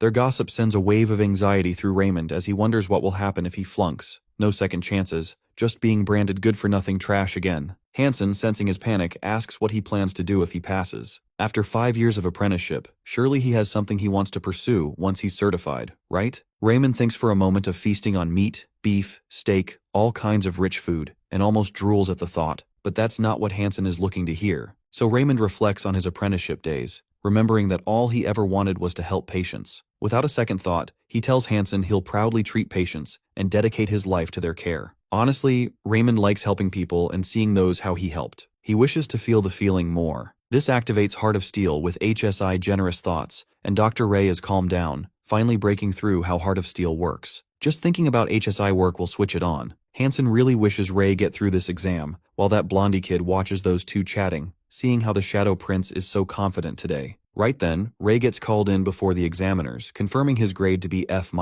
Even then they demand to see his healing abilities, and Dr. Ray puts on a show of his magic, but the examiners don't look impressed. They all crack up, seeing that puny leaking magic isn't healing at all. One of them dared to ask why he had come here today, when he didn't qualify for the exam. Raymond just says he is aware of his shortcomings, but the examiner cut him short, asking him to leave them, and quit wasting time. As it turns out, Raymond came prepared for just the thing. He purchased a skill, called Eloquence from the skill market, and he activated it, allowing users to speak more effectively. There's a changed tone to the Shadow Prince's voice, declaring to ask if the Tower of Healing objects to the king's approval, proclaiming their defiance to the king. He claims to be aware of his shortcomings in healing, but he insists on using the medical sciences, which is approved by King Odin de Houston. Without a shadow doubt, the king has acknowledged this as an official method. The examiners of the Tower of Healing exchange uneasy glances when Raymond calmly asks if the Houston chapter of the tower intends to ignore the king's decree. The red-haired examiner is stunned by how sharply Raymond flipped the argument, pointing out that all healers in the Empire of the Cross operate under the authority of the Tower of Healing. That means if the tower refuses to recognize anything outside their traditional methods, they're also going against the king himself. Raymond then presses the point. If the Houston chapter truly respects the king of their land, then he deserves the chance to prove whether his methods work or not. One of the judges sees the logic in Raymond's words, unwilling to defy royal authority, and just like that, the novice healer is granted a patient to treat, his official shot at becoming a certified healer. He's thrilled for a second, but that joy disappears instantly when he sees the condition of the patient he's been assigned. At the Tower of Healing, prior to the exam, the red-headed examiner decides to assign Sir Raymond this particular patient for his exam. The old woman admits that even Trass, a grade B healer, couldn't treat this patient. Some think it's not suitable for the exam, but the redhead reminds them of Ray's expertise in medical sciences. This is the man who electrocuted the princess to save her, and once sliced open a man's body and sewed it back together. The only worry now is whether they're really allowing a barbarian to become a healer. It seems the redhead is scheming to make Raymond fail. One of the other examiners worries that Count August won't be pleased if the word gets out. But the redhead calmly responds that the exam is his domain alone, and Count August has no say in the Tower of Healing's affairs. He can't stomach the idea that a bastard would dare apply for the exam. Even his cousin, the mother of the fourth prince, agrees that the boy must not pass. Another judge quickly realizes that Count Linson has already decided to fail Raymond. Afterward, Ray gets assigned his patient, and honestly, it feels like he hit the jackpot when he sees it's a bedsores case. Count Linson can't understand why Raymond looks so relieved and happy, especially when even a grade B healer couldn't handle pressure ulcers. Raymond politely thanks the examiners before getting to work. Linson starts wondering if Raymond's gone mad from stress or just doesn't realize what's coming. Later, Raymond talks with the patient's son, explaining that he needs to examine the patient first to figure out the prognosis. As soon as he enters, Raymond smells something acrid. The son apologizes for the stink, but Ray puts him at ease, saying he didn't exactly expect roses. Raymond immediately guesses that the father is in pain, which surprises the son since most healers were too disgusted to even look. Then Raymond takes the patient's history and learns he's been bedridden for quite a while. During the examination, he checks the bed sores and sees they're in bad shape, but at least they haven't reached the bone, so treatment should be manageable. When the son asks about it, the soon-to-be great healer explains that only the rotten skin needs to be removed, allowing new skin to grow. The son says other healers tried the same, but the sores always came back. That catches Raymond off guard, making him realize the real issue. Pressure ulcers come from bad posture when someone's stuck in bed for too long without proper care. However, Raymond thinks that might not be the real problem here and decides to go ahead with removing the dead skin anyway, carving out the infected area with care. He tells the son that the treatment will involve surgery, and that he should have a little faith in him. After that, Ray gets into his gear and sees his attunement reaching 18, which is pretty high for a novice resident. Scraping out the dead tissue is going to be as easy as pie. He calmly removes the rotting flesh and clears away the discharge while the patient's son stresses out in the back, watching Raymond casually knife his father like it's just another day at work. In the end, Raymond sanitizes the wound using herbs packed with natural antibiotics. When asked, Raymond responds that the first stage of treatment is complete, and for the next one, he'll need the son's help. He gives clear and simple instructions. His father's position must be changed regularly throughout the day by rolling him over in bed. The son looks completely lost, so Raymond breaks it down for him, explaining that bed sores can be prevented by changing posture frequently. On top of that, he says the infection still needs some attention, so he'll be sticking around until his father's condition improves. As they keep up with the routine, Raymond eventually declares the old man out of danger and safe from falling back into the same cycle of bed sores. Right then and there, both the old man and his son thanked Raymond from the bottom of their hearts, especially since even a grade B healer couldn't do anything about it. Apparently, they didn't have the means to afford a higher-ranking healer and felt truly grateful for Raymond's kindness. After advising them to keep changing the patient's posture regularly to prevent more bed sores, Raymond wraps up his job. Word soon reaches Count Linson, who's having a hard time believing it. The nerdy judge reminds him that he saw it with his own eyes, and the new skin formation is real. Now, they don't really have any excuse to fail Raymond. Linson starts stressing about what he's supposed to say to the fourth prince, especially since there's no proper way to rank someone with a grade F- who just healed a patient needing a grade B healer. The nerd suggests giving Raymond a grade B+ or even a grade A, but Linson immediately shuts that down. There's no way he's letting that happen. Count Linson is freaking out because his plans have gone completely down the drain. However, he adds that while Raymond's ancient technique did manage to cure a difficult patient, his healing is still considered grade F-. No matter the extra credit, anything higher than a grade D is completely off the table. But the others think it's just plain wrong to rank him as a grade D when he treated something closer to a grade B+ condition. Count August definitely won't like the sound of it, but Linson reminds them that August has no right to interfere in the tower's affairs. Then the nerdy judge points out that both the princess and the king might step in if they hear Raymond got slapped with a grade D after healing the princess's grade A condition. Linson clenches his hands, battling a mental struggle to decide how to appease the fourth prince's mother, while not upsetting the king. He initiates the request to contact the capital, aka the head tower, and fill them in. As it happens to be, the United Empire of the Cross is made up of 10 nations, while the emperor resides in the capital, which is the head tower of healing. Even the king of Houston can't go against a decision made by the head tower. Everyone agrees, and they have sent their query to the head tower. Soon enough, the head tower's response comes back, and Linson rips open the letters. Just one look is enough to make Linson's eyes widen in shock. The head tower has graded Raymond as grade U. It's the first time this mysterious grade has ever been used. They're thinking U for undetermined, because even the head tower had a tough time reaching a verdict on this case, just like them. Well,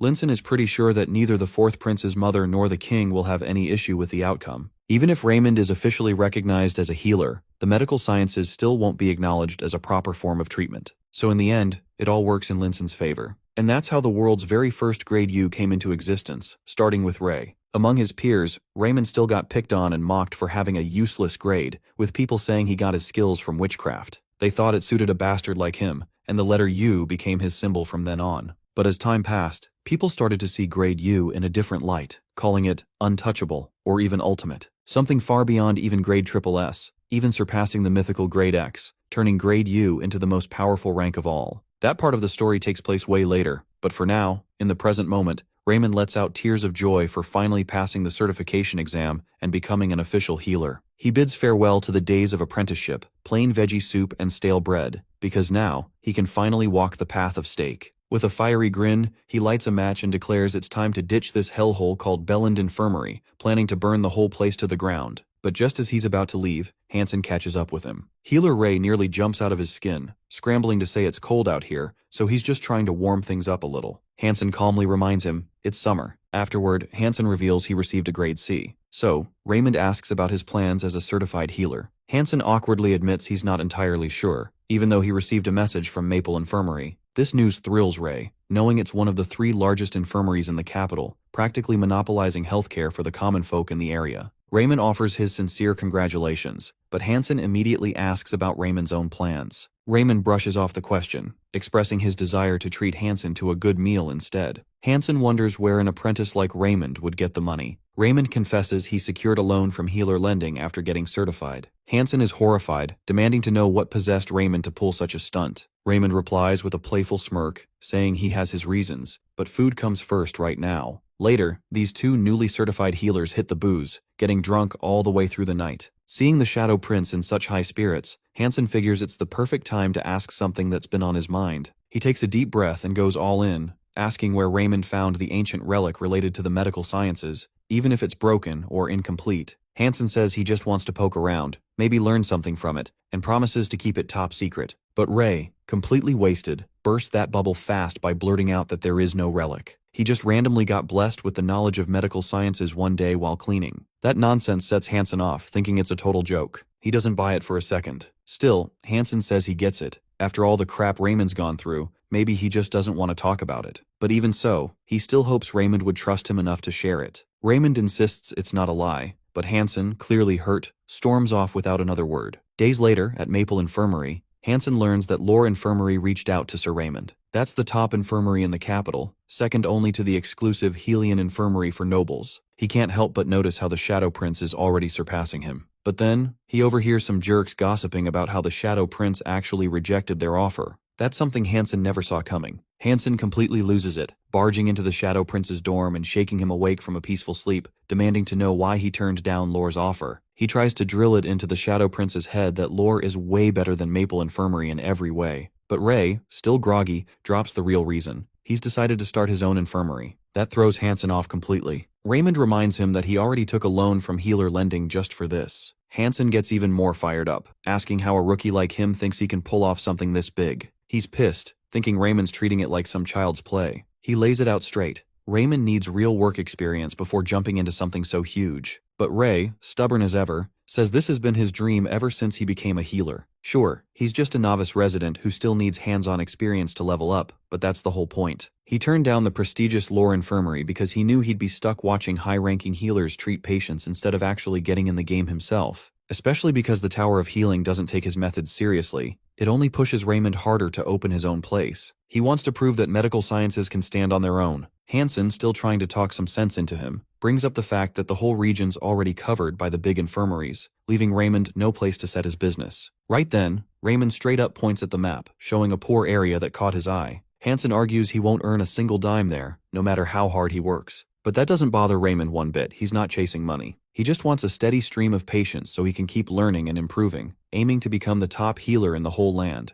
The news hits Hansen pretty hard, but he gets it. Meanwhile, the third prince, Remerton, hears about Raymond turning down Lore's offer and starting his own clinic. He had totally expected Raymond to take the offer, so hearing he said no caught him off guard. Turns out, Remerton was the one who arranged the offer in the first place, as a way to thank the Shadow Prince for saving Count August's heir. Remerton had even spoken with August and praised the Shadow Prince for protecting such valuable intel. His plan was to train Raymond under Lore and later bring him over to his own side. If only the guy hadn't been such a dummy and refused. When his lackey asks if he actually believes in medical sciences, Remerton says he doesn't really care. If it saves lives, that's all that matters. Now that Dr. Ray has thrown away the golden opportunity handed to him, Remerton figures they're clearly walking different paths. He still sees Ray as a fool. Then he hears that Dr. Ray plans to set up his infirmary in the Vey Quarter. Remerton can't believe it. That idiot actually picked a rundown, dirt-poor, lawless area way out in the northwest outskirts of the capital. It's a place no noble in their right mind would ever bother with. A century ago, the Houston Kingdom got beaten by the Droton Kingdom and lost a big chunk of southern land. Houston folks who lost their homes were moved to the edge of the capital and were relocated to the outskirts of the capital, leading to the creation of the massive slums in Vey. The entire kingdom had suffered heavily from the war, so they weren't able to provide much help to the people living in those slums. So, 100 years later,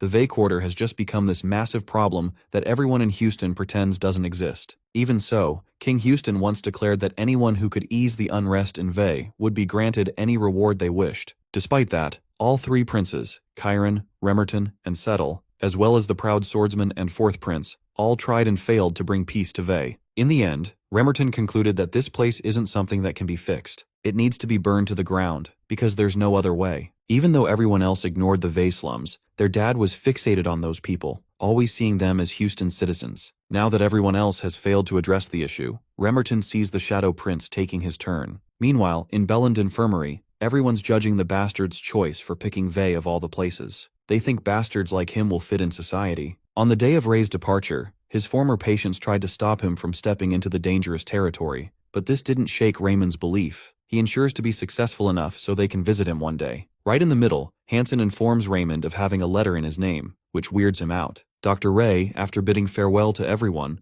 asks Hansen to come along. Turns out, Princess Sophia wrote the letter, trying to convince Raymond to reconsider going to Vey, saying he'll regret it if he does. Without a shred of doubt, he crumbles the paper into a ball like it's trash, while Hansen tries talking some sense into him. He lets Ray know the risks and dangers of that area, which he isn't familiar with. Raymond bursts his bubble by revealing he lived there, so he knows it well. That knocks the wind out of Hansen, who suddenly remembers how the Shadow Prince once lived in that poor neighborhood. He tells Raymond how his own mother died there before he was moved to the palace, but Raymond simply says that people there live like anyone else, and honestly, he finds it way better than both the palace and Belland Infirmary. That's when he finally shares with Hansen his childhood dream of opening an infirmary in that very place. So he assures Hansen that he'll be just fine. Without hesitation, Hansen insists on coming with him, which catches Raymond off guard, especially since Hansen is supposed to be heading to Maple Infirmary. In a moment of frustration, Hansen spills the beans that Maple reeks of even greedier misers than the ones at Belland. Dr. Ray, a bit embarrassed, admits that he does care about money too,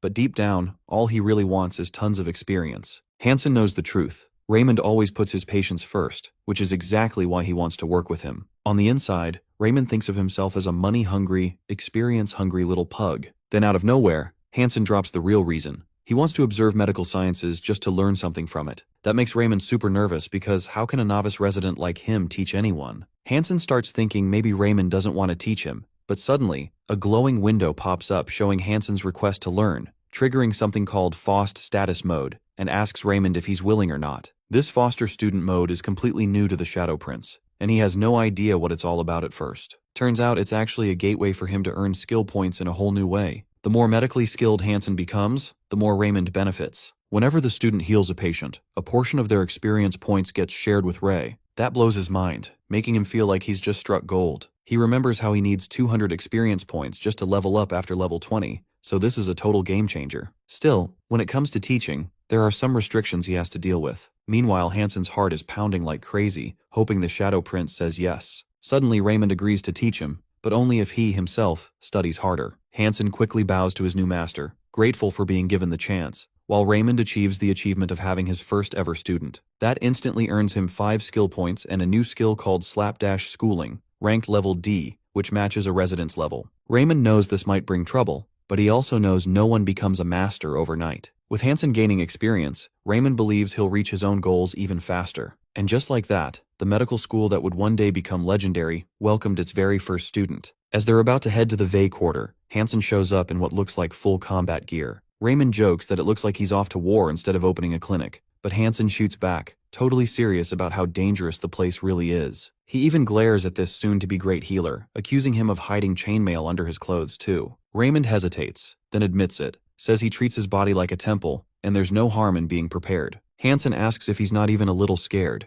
Raymond definitely feels the fear now that they're actually going, but he keeps a straight face in front of Hansen. Then Hansen hands him a club, telling him to protect that temple body of his. As soon as Raymond grabs it, the self-defense skill learning phase kicks in, but his stats are too low to unlock any actual self-defense skills yet. Turns out, this system is designed for doctors working in dangerous zones. Raymond's mind is blown by his sudden good luck with magic and self-defense, and for a moment, he feels like he's turning into some kind of legendary mage warrior. Meanwhile, Hansen notices Raymond completely frozen in place and calls him back to reality. Snapped out of it, Raymond pulls himself together, fully pumped to head into the Vey Quarter with his new confidence. Still, That nervous tension refuses to let go of either of them. As they finally step into the Vey quarter, both of them try to convince themselves that everything's going to be fine. Even though Raymond feels like he's about to pee his pants, he tries to keep cool. Then, he points out the shady folks glaring at them from the shadows, their eyes full of disgust. Raymond tries to lighten the mood by saying those are the same people he once struggled alongside. Their nasty glares make both of them even more anxious, sending chills down their spines. Raymond suggests they head straight to the infirmary and avoid wandering around this eerie place. When they finally arrive, they're stunned to find it completely empty, not a single soul in need of treatment. Raymond tries to brush it off, saying it's just the first day, so they can't expect much. But even hours later, no one shows up.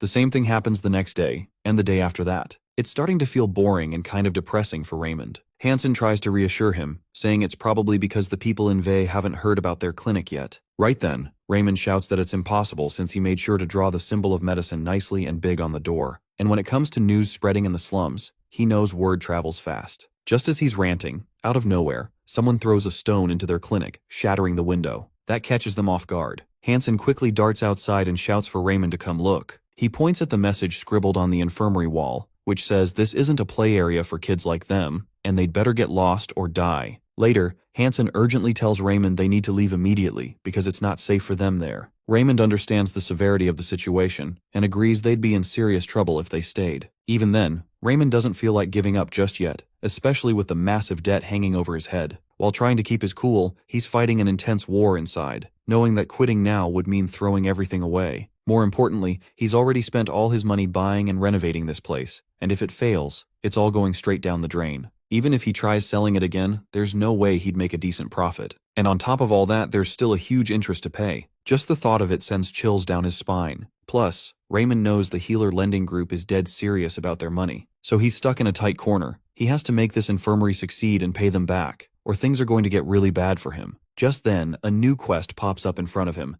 to change the hearts of the slums and soften them, since the people of Vey have long been on the receiving end of neglect and cruelty from the rest of the kingdom. The quest calls for a half-doctor, someone who not only heals but also connects, earns trust, and builds bonds with the people. If he pulls it off, the reward is massive. Bonus level 30 skill points. His debt's crushing, his clinic's falling apart, but this new quest might be the lifeline he needs. No doubt about it, one thing's clear that there's no room for failure, especially with dangerous threats looming. He decides to stay, but Ray leaves the choice up to Hansen, letting him decide whether to stay or go. Hansen's eyes light up like he's found a new sense of respect, noticing how much Raymond cares about the poor. But Raymond's mind is locked on one thing, paying off that crushing debt. Because of that noble choice, Hansen insists on staying, thinking that leaving would be a shameful move on his part. Raymond realizes this guy's got the wrong idea, but instead of correcting him, he turns his focus to what really matters, which is the need to do something about the situation before it spirals out of control. And right then, Ray gets an idea. At the slum plaza in the city, when Hansen starts shaking like a leaf at the sight of such a big crowd,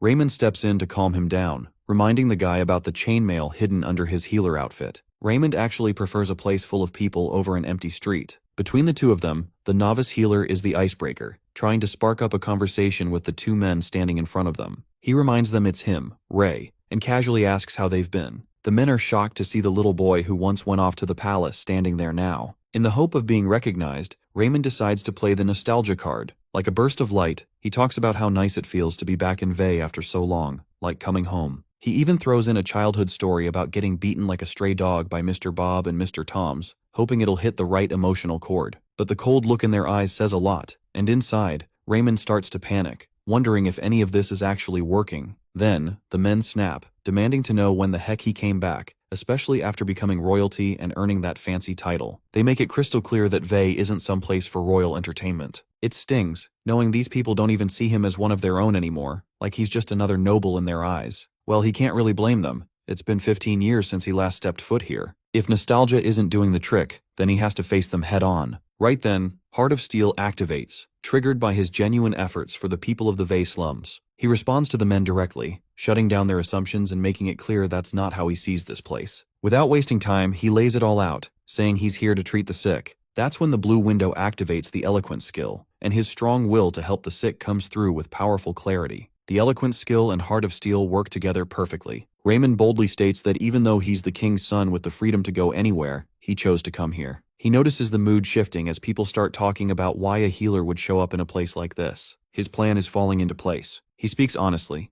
saying the poor suffer from illness just like anyone else, but there's never anyone to heal them. Then he opens up about his past, revealing how his own mother died right here, untreated and forgotten. Hansen feels the weight of that story and it hits him hard. Soon, Raymond's voice echoes through all of Vey as he shares his true reason for coming back is to treat their sickness. Being poor or not having a title should never be a reason to be denied care, which is he has stepped inside Vey to run his infirmary. Though he understands why no one would believe him, Raymond still makes an offer to treat the sick in the deepest part of town, down on Crescent Street. Hansen starts freaking out while the crowd finds it seriously weird that this guy would choose a place even they avoid. Turns out, Crescent Street is the roughest area in all of Vey, also known as the Entertainment District. It's where the cursed people live and work, and most folks want nothing to do with it. Raymond boldly announces that he's taking a vow to lift the curse of God from everyone affected. On their way there, Hansen nervously wonders what if the curse is actually some kind of infectious disease. Then they're both doomed. He tries to reason with Ray, saying that the cursed lives separately from everyone else for a reason, probably because of that. But Raymond checks it out himself and calmly tells Hansen that he's free to wait outside if he's too worried. That only sends chills down Hansen's spine, and he quickly decides to stick with him. Hansen says he's interested in learning medical science and wants to stay by Raymond's side to learn even more. Raymond isn't really into being called master or anything like that, but as soon as they rush inside, things take a turn. He bumps into a woman who looks like a creepy ghost running low on sleep and caffeine. Raymond comes clean, saying he's here to heal them, but she finds that absolutely hilarious. She reveals herself with skin covered in red spots and dares Ray, the so-called healer, to cure what she calls the curse of God. Hansen immediately thinks it has to be infectious, but Ray insists on taking a closer look, which surprises the woman. Most people wouldn't dare come near them. He quickly examines the red spots and some ulcers too, and it's clear to him that this isn't a curse, just a simple skin disease. He, with her permission, asks to examine the others as well, including all the affected areas. The women are willing to show their skin, though they warn Raymond not to blame them if he ends up cursed. He calmly explains that this disease doesn't spread by touch, so they can relax. Not only that, he takes the time to educate the women, letting them know it's nothing supernatural, just a treatable skin disease. Whispers start floating around among the women, but Ray gently breaks the truth that it's syphilis. When asked about the cure, the soon-to-be great healer explains that the spots will go away, and the disease becomes dormant since it's a version of syphilis. Some people were lucky enough to get treated early and manage their symptoms before things got worse, but those with advanced stages were unfairly labeled as cursed by God. Hansen is scribbling down all this ancient medical knowledge like he just unlocked a hidden treasure. Raymond remembers that the treatment is the same for all types of syphilis. Without missing a beat, he asks for some stale, rotten bread, planning to create a magic pellet. Hansen has no clue what Raymond's up to, but he beams with a big smile and gives him his full support anyway. Magic pellet is actually the legendary drug penicillin, the one that flipped the entire medical world upside down. There's no need to go all out, making it just for syphilis when Lepentina's herbs can do the job just fine. The only problem is that what he really needs is way too expensive, which is a total bummer. Raymond starts whining and calling out to his future treasures, the riches he swears will be his someday. Compared to the rare ingredients, moldy bread is way cheaper, so he decides to extract penicillin from that instead. Sometime later, Raymond manages to create a penicillin solution and mixes it with the staph bacteria he collected from the patient's skin. Right then and there, he watches the penicillin do its thing, wiping out the bacteria completely. That's how Lepentina got its very first batch of antibiotics thanks to the Shadow Prince, and he earns the title of Creator of Penicillin. It's something even future generations will respect. For this breakthrough, he gets 100 skill points and 2 bonus level ups. On top of that, he learns the skill of alchemy, though his extraction level is still low. Right after that, basic alchemy kicks in and floods his brain like a burst of knowledge, giving him the power to pull components out of herbs and turn them into usable extracts. This way, he figured out how to cut down the amount he needed and drastically lowered his expenses. Now that's a nice sight. Gold piling up and making medicine just got way easier. Fast forward to the application part, he had all the women from the entertainment district rub the ointment all over their bodies. That pretty much drained the energy out of these two dummies, and they started dreaming about getting a day off. Days passed, and the women were honestly shocked to see their skin glowing like it used to. They believed the curse had finally lifted and couldn't thank the healer enough. They had no idea how to repay him, especially knowing how expensive all of it must have been. Raymond clearly sees that these women were left behind in the mess of Veyslum for so long, so expecting money isn't realistic. But he's not too worried about that, because this is how he plans to promote his infirmary. He humbly tells the women that helping the sick is his calling,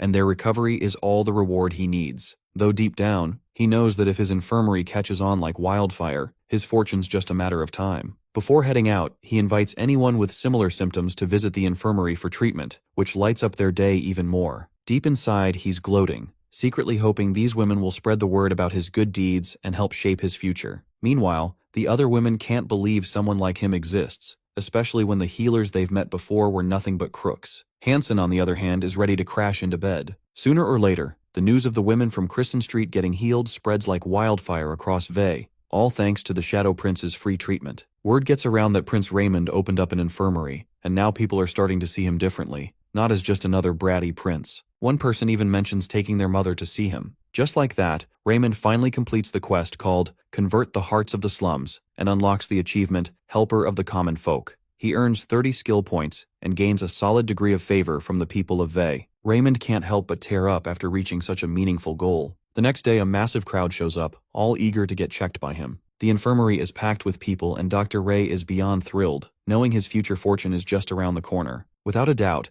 Healer Ray tells everyone to form a line and get their numbers, then start seeing patients one by one, treating them while racking up experience and skill points. Even Hansen's having a good time helping out under Raymond's care. Raymond is grinning over the commission he gets from Hansen's experience points, which are helping him level up even faster. He's honestly proud of his decision to take Hansen under his wing. One old woman compliments Raymond's gentle and kind nature, saying that other healers used to be cruel and disrespectful toward her. Her son can't stop thanking the Shadow Prince for treating his mother, and that grateful smile warms Raymond's heart. Later on, Hansen curiously asks how he came up with the cure for syphilis. Raymond starts to say it's from an ancient relic, but then quickly tries to cover it up. Hansen doesn't buy it and calls him out, asking if the knowledge just magically dropped into his head. Raymond finally breaks and admits it with a loud yes, shouting that it's true and there's nothing he can do about it. Hansen just shrugs it off and accepts it. Suddenly, a woman comes running into the Shadow Prince's arms, crying and begging him to help her sick mother. Just as the woman explains her mother's stomach problems, Hansen quietly notes how deeply committed Raymond is to helping people, no matter what. He remembers how it's always been like that. Even back when they were in Belland, with no access to medical science, Raymond would still put patients first. Hansen always saw him studying late into the night, doing whatever he could to improve. He starts to think maybe Raymond got this mysterious power because he's one of the few who genuinely care for others. Soon after, Raymond calls Hansen to prep for surgery, and time flies. By night, Raymond finally finishes up with the patients and calls it a day after all the chaos. That's when he grins and asks if Hansen's ready to go over the bookkeeping. But the moment Hansen checks the earnings, he's completely stunned. There's barely any money, and they actually lost more than they gained. Raymond reminds him that he didn't charge the poorest folks at all, calling it part of the infirmary's promotion. Still, this crybaby Hansen clearly didn't expect a loss like this. Even so, he knows Raymond would never turn anyone away just because they couldn't pay. They both decide to give the infirmary more time to shine, and Hansen agrees to work for free a little longer. They see it as an investment in building their reputation and skills, holding on to the hope that one day, even the rich will line up at their door. And with that, they promise to stay strong and wait for that day to come. Meanwhile, someone lurking in the shadows is cursing Raymond under their breath,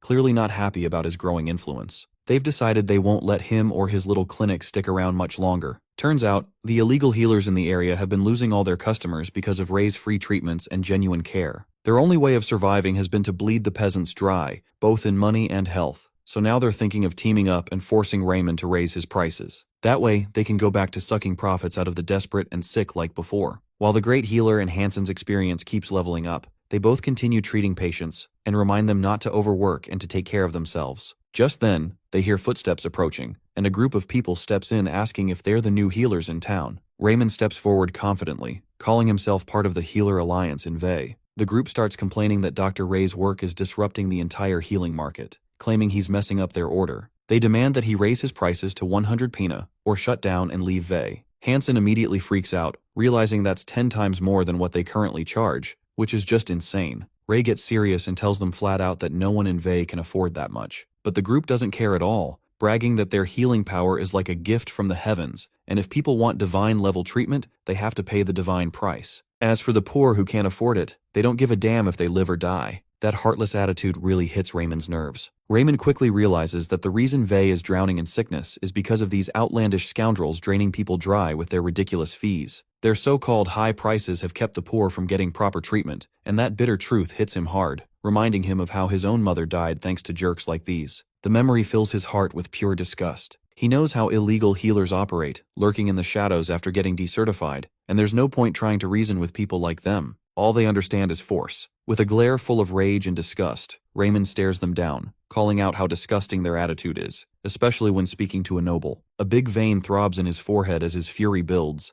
and he calls on Hansen to bear witness to how these fools just insulted a noble right to his face. On top of that, he throws in Count August's name, saying that the Count personally sponsors him, and there's no way he would be happy to hear that Dr. Ray was blackmailed into raising his prices. Hansen's anger shoots off the charts, and he's ready to report the incident to the guards. But those scumbags laugh it off, claiming there are far scarier forces here than the throne. Raymond knows they're probably right. The city guards wouldn't bother coming to this area, no matter how much gold was waved in their faces. Still, he threatens them, saying Count August's personal guards aren't the kind to sit idle if anyone tries to hurt him or Hansen. That shuts the scumbags up real quick, their smug faces twisting into worry as they realize August is backing Raymond. Raymond can't help but gloat a little, pleased that his words are landing just right. He reassures Hansen that these lowlifes only respond to power, and they'd never dare lay a finger on someone with a man like August behind them. While the great healer and Hansen go back to treating their patients, the illegal healers gather for an emergency meeting, all rattled after hearing that Count August is sponsoring the very man who's ruining their shady business. On top of that, the novice healer is technically a noble by name, and if they mess with him any further, they risk catching real charges. That's when they turn to Lance, a former healer who once lost everything at Belland Infirmary because of Ray's interference. Lance still doesn't understand why Raymond showed up in this dump of a town, of all places. After being charged with contempt and fraud, his license got revoked, forcing him to scurry into Vey and live like a beggar, healing people illegally. The idea of Ray thriving here burns him up inside. So, he suggests a plan, spreading rumors that Dr. Ray's healing techniques are nothing but trickery and lies. He casually tells the others that even a 10 pana bribe can sway those poor vagrants to believe anything. Once the gossip spreads, it'll be the people themselves who kick Raymond out. The others love the idea, and they put the plan into motion, ready to watch Lance take his sweet revenge. All of a sudden, a guy stumbles in,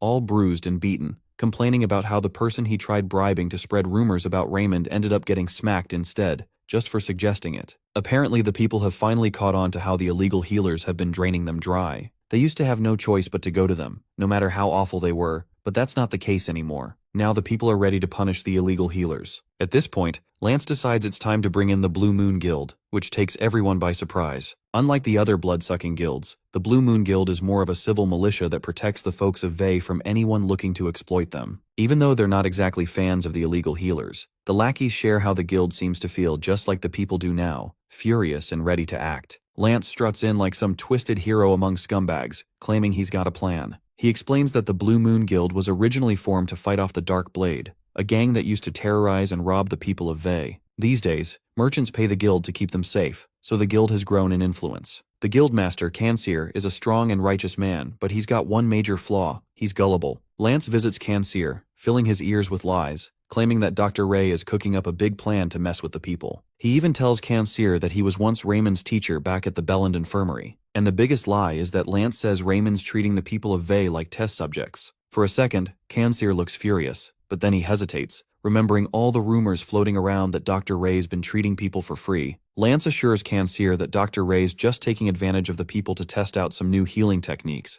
and if anything goes wrong, no one would ever find out. He talks about the possible side effects if this continues and insists Kanseer is the only one Vey can count on. After a lot of thinking, Kanseer finally decides to kick Raymond out, and Lance is already overjoyed just imagining Ray getting beaten to a pulp. The next day, Kanseer shows up, and Blue Window picks up on a rude customer entering the infirmary, scaring the crap out of Hansen. Raymond's totally confused, wondering why this giant, grumpy bear of a man is suddenly in their place. In a flash, Kanseer threatens the new healers, demanding they pack up and leave or face his wrath. All Raymond can think about is how his dream of building a fortune from this place is crumbling to dust. Just then, a patient shows up, demanding to know why Kanseer's so mad. Without missing a beat, Kanseer accuses Raymond of using the people of Vey as guinea pigs and running human experiments. Raymond is left speechless while the patients stare in wide-eyed shock. Kanseer shouts that Dr. Ray's healing methods are nothing but trickery, and that the no-fee treatment is just bait to fool them all. He tells everyone to leave the infirmary immediately, but Raymond steps in, yelling that it's all lies. Suddenly, a blue window pops up, signaling the activation of the skill dealing with crazies paired with Heart of Steel. It's a bonus quest that hits him out of nowhere, tasking him with treating a rude patient. Apparently, if Raymond reaches out with real sincerity, he can win any patient over to his side. The rewards look sweet: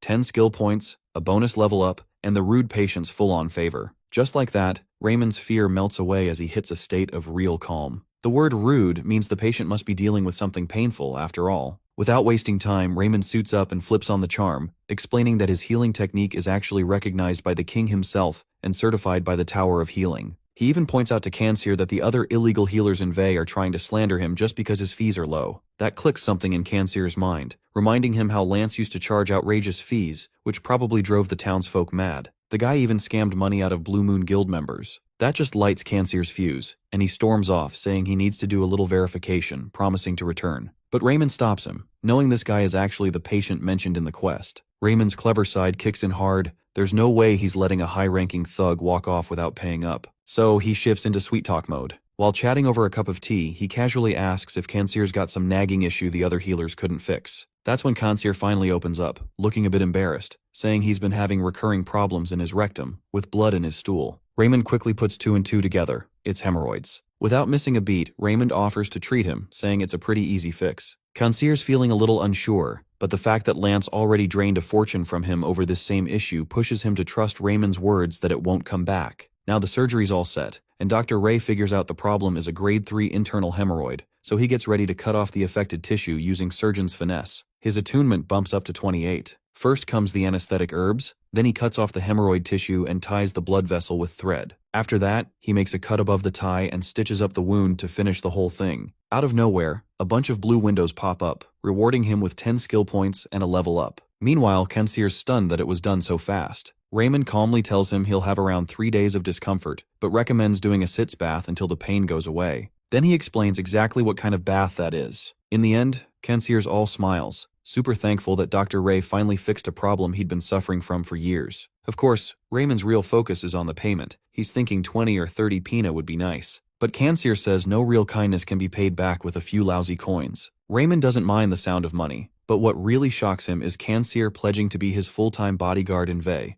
offering high-level protection to his infirmary. And just like that, Kanseer throws down a stack of nearly 300 pina that leaves the great healer and Hansen with their jaws on the floor. With that said, Kanseer storms off to take down Lance. Even when Lance's name comes up, Raymond couldn't care less. He's too excited thinking about eating beef for dinner. Meanwhile, Kanseer's out there wreaking havoc, ready to crush Master Lance for conning him and the poor people for so long. Not to mention, Raymond can't believe Lance has the nerve to slander a saint like him of all people. The illegal healers squad, taking a united front, admits their mistakes and begs the big guy to spare them. However, Kanseer's smacks and hits break their teeth, sending them off with a lesson. Anyone who stays in Vey will get a lifetime of porridge. These scumbags are chased out and are never seen here again. In the meantime, Raymond's infirmary hits great success after that incident, and his experience points soar to new heights, reaching level 28. He's itching to reach 40 real soon. However, he notices the patient flow is taking a toll on his physical strength, so he decides to focus on increasing his strength first. After that, he plans to invest in intelligence. Soon, his solo leveling will earn him the title of the greatest healer this land has ever seen. One day, Kanseer bursts in with dangerous news. A plague is coming, forcing Raymond to pack up and run. He's sure anyone who stays will be infected and die. Hansen's freaking out seeing this coming from a giant bear man. Raymond knows it's smallpox with a fatality rate of over 30%, and it's as deadly as the Black Plague. Raymond believes he might be able to save some people, but there's no treatment that will save everyone. However, Raymond's mind is torn over whether he should leave or not. Apparently, the Grim Reaper in the lands of Vey is actually smallpox,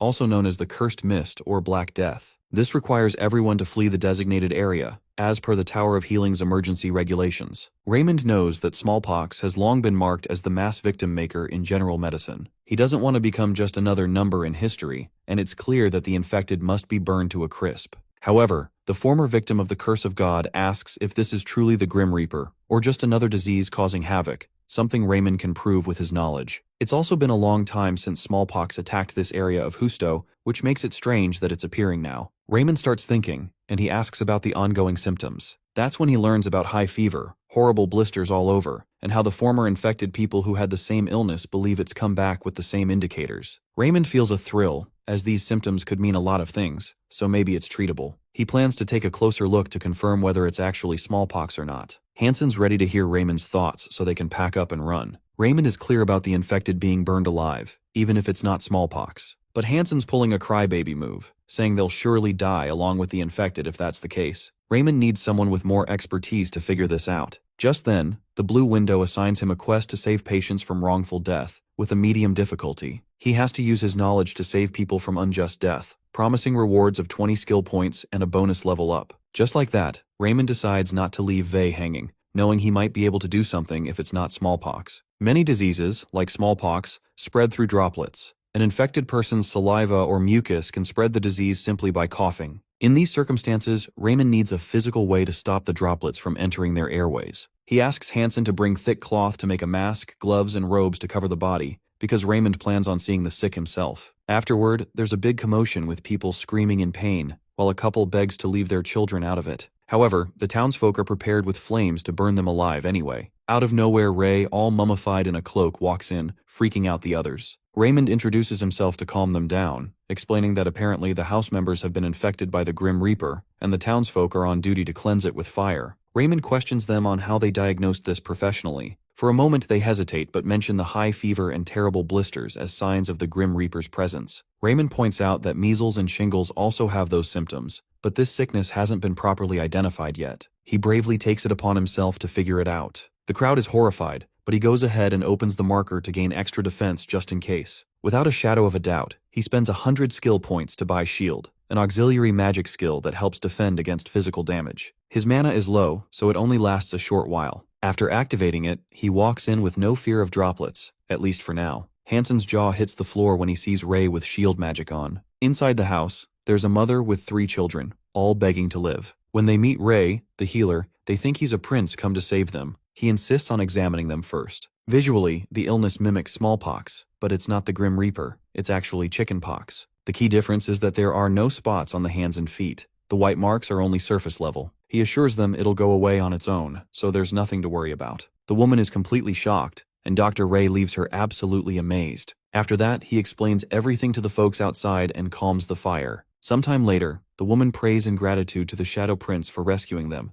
and says her children are all fine now. Even the flame warriors from that night thank the Shadow Prince for stopping them from killing the innocent. Right then, his quest ends, and he unlocks the achievement called People's Caretaker, earning 20 skill points along with level ups. His reputation increases, and he also receives a fair amount of favors. Raymond loves the warm feeling that settles inside him, filled with the joy of seeing Vey finally reaching some stability. Everyone's happy now, looking forward to a healthier future. Meanwhile, the king is having trouble with Vey for becoming a growing liability, and Droton is on the verge of starting a war. Linson supports the third prince's opinion that Vey must be brought down. Now the final decision rests with the king. This time around, Raymond's kitchen is flooded with the aroma of grilled meat. Hansen's cooking up a feast after the family who had chickenpox shared some meat with them as a thank you gift. Raymond can't stop drooling, casually dropping the fact that beef helps boost immunity, while Hansen happily serves it up. As they eat, Raymond feels good about hitting level 29 and having earned the favor of the people. After all the chaos, they're finally enjoying some peace. Raymond is confident that once he reaches level 40, he'll leave his novice days behind, and a much easier phase of treating patients will begin.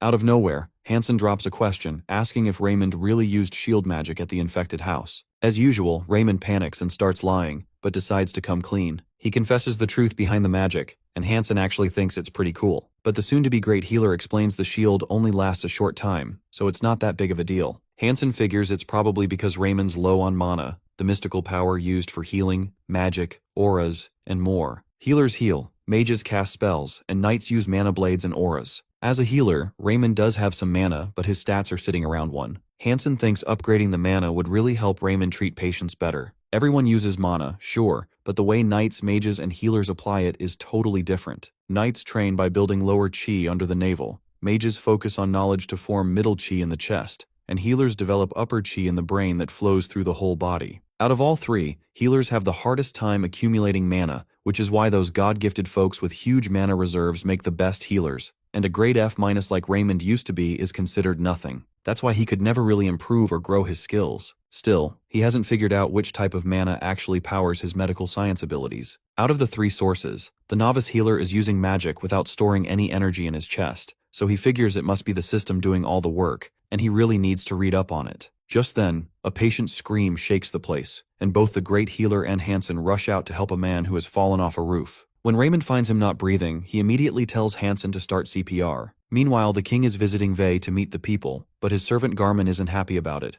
especially since Prince Remerton got hurt in this dangerous place. King Houston brushes it off, reminding Garmin that he's a sword master. They want to get a better feel of the town, so the king decides to stop by the saloon. Inside, while the royal group enjoys their drinks, they overhear some drunk locals gossiping about a patient who died at this soon-to-be great healer's infirmary. Apparently, even though Raymond tried CPR for nearly an hour, it wasn't enough. The folks talk about his low fees but also whisper rumors about human experimentation, saying he's just like the other princes and how the people of Toyla see all royals as nothing but tools of power. Suddenly, a woman stands up for Ray, pointing out how other healers wouldn't have even tried to save the man, but those two never turned their backs, not even for an hour. She says the healer even cried beside the body when he couldn't save it. According to modern medicine, a doctor is supposed to grow from the deaths of their patients, and when Raymond broke the news to the man's wife and kid, he was so heartbroken he kept apologizing while bawling his eyes out. He truly never wants to go through that again. The woman defends Raymond with all her heart, calling him an angel sent from heaven and a prince meant to serve the people. Her words spark others to speak up too, sharing how the Shadow Prince helped their families and friends while other healers only moved for a hefty price. The crowd begins to hail him as the Prince of Slums. Back home, Raymond unlocks the title, Helper of the Poor, and his reputation in Vey blows up. The title now comes with an extra effect, recognizing him as someone who supports the downtrodden, but holds major influence among the people of Vey. As a reward, he earns 20 skill points and a bonus level up.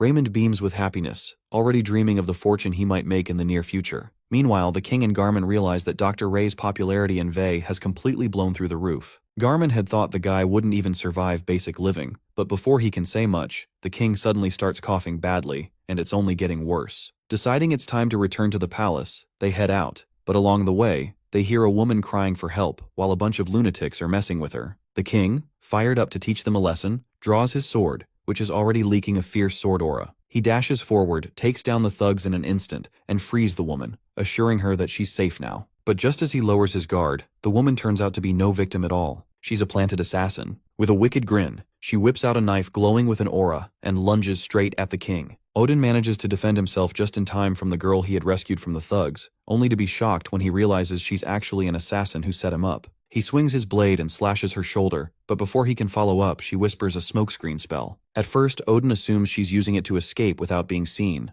but as the smoke thickens, he starts feeling something strange in his throat. He begins to suspect the smoke was no accident, especially if she somehow knew about his coughing illness. Suddenly, she lunges at him from behind, but thanks to Odin's quick reflexes, she only manages to graze his arm before he turns around and drives his blade into her chest. She collapses with a heavy thud. Moments later, Garmin rushes over asking if Odin is okay. Odin insists he's fine, but Garmin points to the skin around the wound turning purple, warning that it's poison. When Odin tries to brush it off, Garmin stresses that they need to treat it now before a small cut turns into losing the entire arm. Odin mentions that the castle's AAA healer, Helion, should be able to handle it, but Garmin quickly tells him that waiting until then might be too late. Despite acting calm in front of Garmin, Odin can clearly see the signs of necrosis, and he knows that if nothing is done, it'll likely result in having to amputate his arm. When Garmin suddenly suggests visiting Raymond's infirmary for emergency care, Odin reluctantly agrees. The two of them arrive at this soon-to-be great healer's infirmary, both wearing masks and hoods. When Raymond sees the blood on their masks, he panics, wondering if they're guild members who have been in some kind of fight with other guilds. He, trying to hide his fear, invites them inside to treat Odin's arm, but Garmin quickly explains that the injury is poison-related and requires immediate attention. Raymond begins to suspect they might be criminals, but being a good doctor, he decides to move forward with the treatment. When he examines the cut and sees how serious it is, he asks if there are any other symptoms. Odin responds that he's feeling lightheaded, his pulse is irregular, and something about his voice sounds familiar to the Shadow Prince. They state the symptoms, and Dr. Ray explains that the poison seems to be a mix of hemolysin and a neurotoxin. Odin feels that Dr. Ray isn't qualified enough to treat it, so he asks him to at least stop the poison from spreading for now, so he can get more advanced treatment elsewhere. However, Raymond reassures him that he can treat it using white snake antivenom since the poison is a combination of triple white snake venom and alpenrose extract. Garmin, impressed, questions Raymond's knowledge of the poison, noting that identifying such a mix usually takes longer. Raymond responds that he learned about this weapon during his apprenticeship and was a grade S in herbology. After thinking it through, Raymond mentions that just administering the antivenom won't be enough because the toxin has been enhanced with white snake venom. So he decides to maximize the effects, even though he knows it might be difficult for them to accept. When they ask him about it, the Shadow Prince says he'll have to inject the antivenom directly into Odin's veins rather than having him ingest it. But Garmin quickly gets defensive and refuses to let Raymond do it, calling it foolishness. The reason for Garmin's reaction is that syringes have never been used in Lepentina. When he tries to intimidate Raymond by emphasizing how important Odin is, Odin interrupts and asks Raymond about the rumors surrounding his infirmary, claiming that he uses patients as experiments. Odin steps closer to the Shadow Prince, threatening not to show him mercy if the rumors are true. Raymond feels the strong aura of Odin and stumbles back in fear, wondering if Odin is a swordmaster. His Heart of Steel skill activates, and once he's no longer terrified of Odin, Garmin is confused by how Odin's aura seems to have no effect on Raymond. Meanwhile, Raymond smirks, thinking of them as crazy. Raymond decides to stand his ground and tries convincing them that his suggested treatment is nothing more than a well-practiced technique from ancient times. He grabs Odin's hand and swears on his mother's surname, Pennin, to prove his pure intentions. After thinking it over, Odin finally agrees to the treatment, so Raymond pulls out his syringe. When Odin questions it, the soon-to-be great healer explains that it's made by the dwarves and is used to inject medicine directly into the blood. After warning Odin about the sting from the needle, Raymond injects it. Once it's done, Garmin anxiously checks on Odin. Just as Odin is about to say something, he suddenly gets dizzy, which makes Raymond panic, wondering if he did it wrong since it was the first time he used a syringe. To their surprise, Odin finally looks up and says that the dizziness and headache are gone, and he feels much better than before. He wonders how the antidote worked so quickly when it usually takes much longer. Raymond breathes a sigh of relief and gets excited about eating meat the next day. Odin then asks if his arm will heal on its own, and Dr. Ray tells him that the necrosis will stop soon,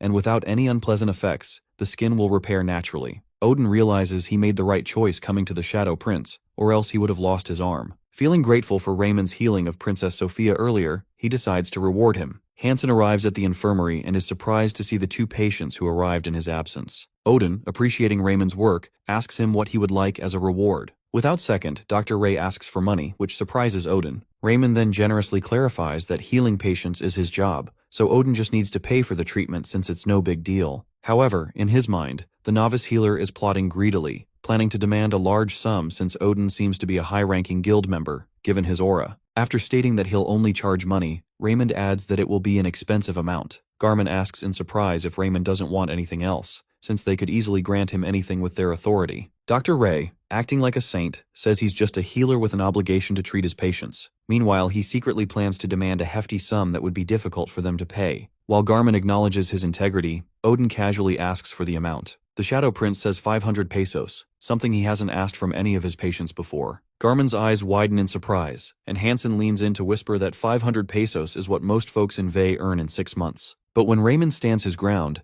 Hansen just sighs and tells him to ask for coins instead of a check. Even though Raymond feels the price might be too high for them, Garmin actually thinks 500 is way too little for the antidote. He says anyone else would have asked for around 2,000 and considers Raymond a generous healer. Odin then curiously asks why Raymond is working so hard here when he clearly has the skill to open his own infirmary in a better town. Glad he wasn't questioned about the fees, Raymond just smiles and says he has a bigger goal. Garmin is touched and assumes Ray's goal is to heal people for the rest of his life. He can't believe how gracefully this random man has grown up. As Odin gets up to leave, he suddenly claims he doesn't have any money on him, which gives Raymond a mini heart attack, thinking they're about to walk away with free treatment. But instead, Odin hands him a ring. Raymond's eyes light up at the sight of the fancy piece, and when Hansen takes a closer look, he recognizes it holds a mermaid's tear pearl, something worth 10,000 pina. Before leaving, Odin tells them the ring is just a deposit, and hints that their little infirmary will be booming by the time he visits again. Once Garmin and Odin are gone, the great healer and Hansen just stare at the ring, barely able to process it, before bursting with excitement about finally getting to eat beef for dinner. Garmin thinks about how Odin's illegitimate son is able to do what the princes couldn't. Odin orders him to investigate the person behind the assassination attempt, suspecting there's a spy in the castle. The person responsible for the assassination attempt learns that Odin is completely fine and can't believe it, considering how strong the poison was. He decides to take a different approach in the future, but wonders who that skillful healer was who saved Odin. The glowing globe, which the man is speaking to, suggests getting rid of the healer,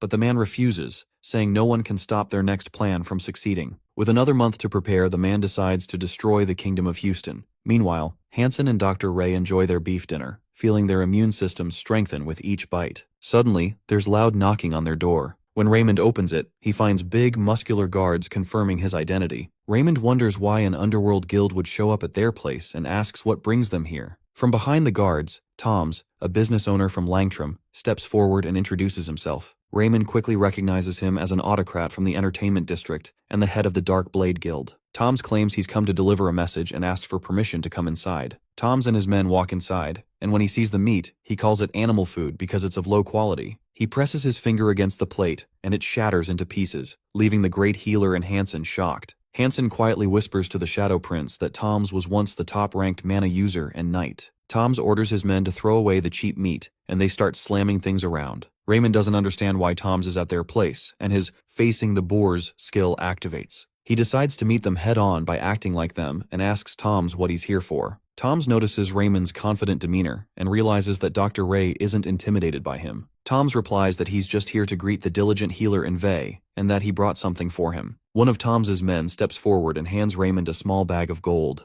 Hansen estimates it to be around 1,000, and Dr. Ray, equally shocked, asks Tom's why he's receiving the bag. Tom smirks and calls it a reward for Raymond's hard work, then adds that he has a small request as well. Raymond quickly realizes that the request is the real reason for Tom's visit and asks about it. Tom's tells him in an authoritative voice not to heal any enemy of the Dark Blade Guild. Raymond can't believe Tom's is telling him not to treat people, but Tom's explains the damage Raymond has done to their guild indirectly and expresses his dislike for seeing his enemies treated while his guild suffers. When Raymond tries to negotiate, Tom's pulls out a dagger and throws it toward Ray, the blade striking the wall just a few inches from his neck. Tom's coldly states that in the Vey Quarter, even the king's men can't have protection, and he corners Raymond against the wall while unsheathing his sword. With a threatening tone, Tom's warns Raymond that the only way to have a bright future is to obey him. Tom's withdraws the sword from Raymond's neck and bids him goodbye in an intimidating manner, hoping to meet him again in the same friendly way. After they leave, the novice healer is left stunned, while Hansen asks if he's okay. As Raymond cleans up the mess, Hansen worries about how they can stand up to such a dangerous guildmaster, knowing they could die if they disobey Tom's. Raymond thinks about learning a self-defense skill and opens his screen, but realizes he needs 15 strength stats to learn the skill and is 2 ranks short. Raymond doesn't understand how he'll be able to face Tom's, who is likely already skilled in swordsmanship and mana,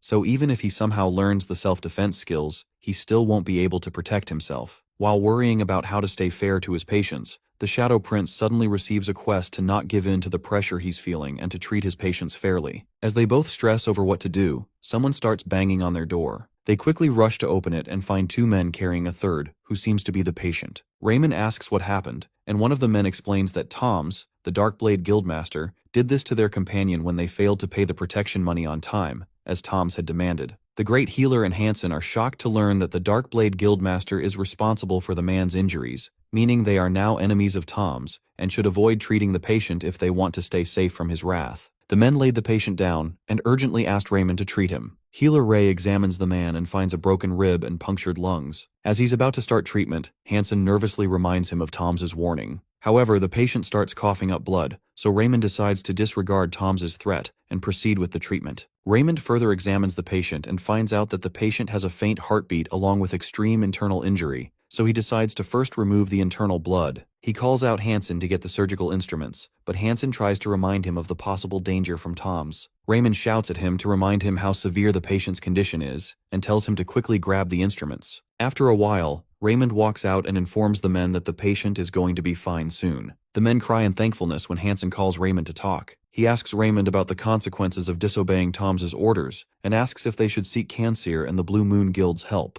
Healer Ray tells that the Blue Moon Guild can't stand against Tom's and wonders if they should flee, but gets reminded of all the debt he owes. As he is worrying about what to do, his quest accomplishment notification pops up, informing him about the upcoming reward for it. Raymond receives a hidden reward that allows him to upgrade any one of his skills to an A grade for a day. Right now, all his skills are still at D grade. Suddenly, he gets 2 new quests. One is to keep treating his patients, and the other is to wipe out the entire Dark Blade Guild. He can't understand why he's being given such a quest when he's just a healer. He even considers running away, but doing that would get him caught by the healer lending group and turned into a slave. Stuck between impossible choices, Raymond starts thinking if he should use his reward to boost his magic skill, since A-grade magic is something only the top-ranking mages have. With that, maybe he could stand a chance against the Dark Blade Guildmaster. But the problem is, even if his magic skill gets boosted, he still doesn't have enough mana to properly cast even a D-grade spell. That's when he starts thinking about using the reward on some other skill that could help him escape this mess. Then suddenly an idea hits him. He runs over to the table and quickly starts writing a letter. He calls out to Hansen and asks if he can send the letter to Cansir.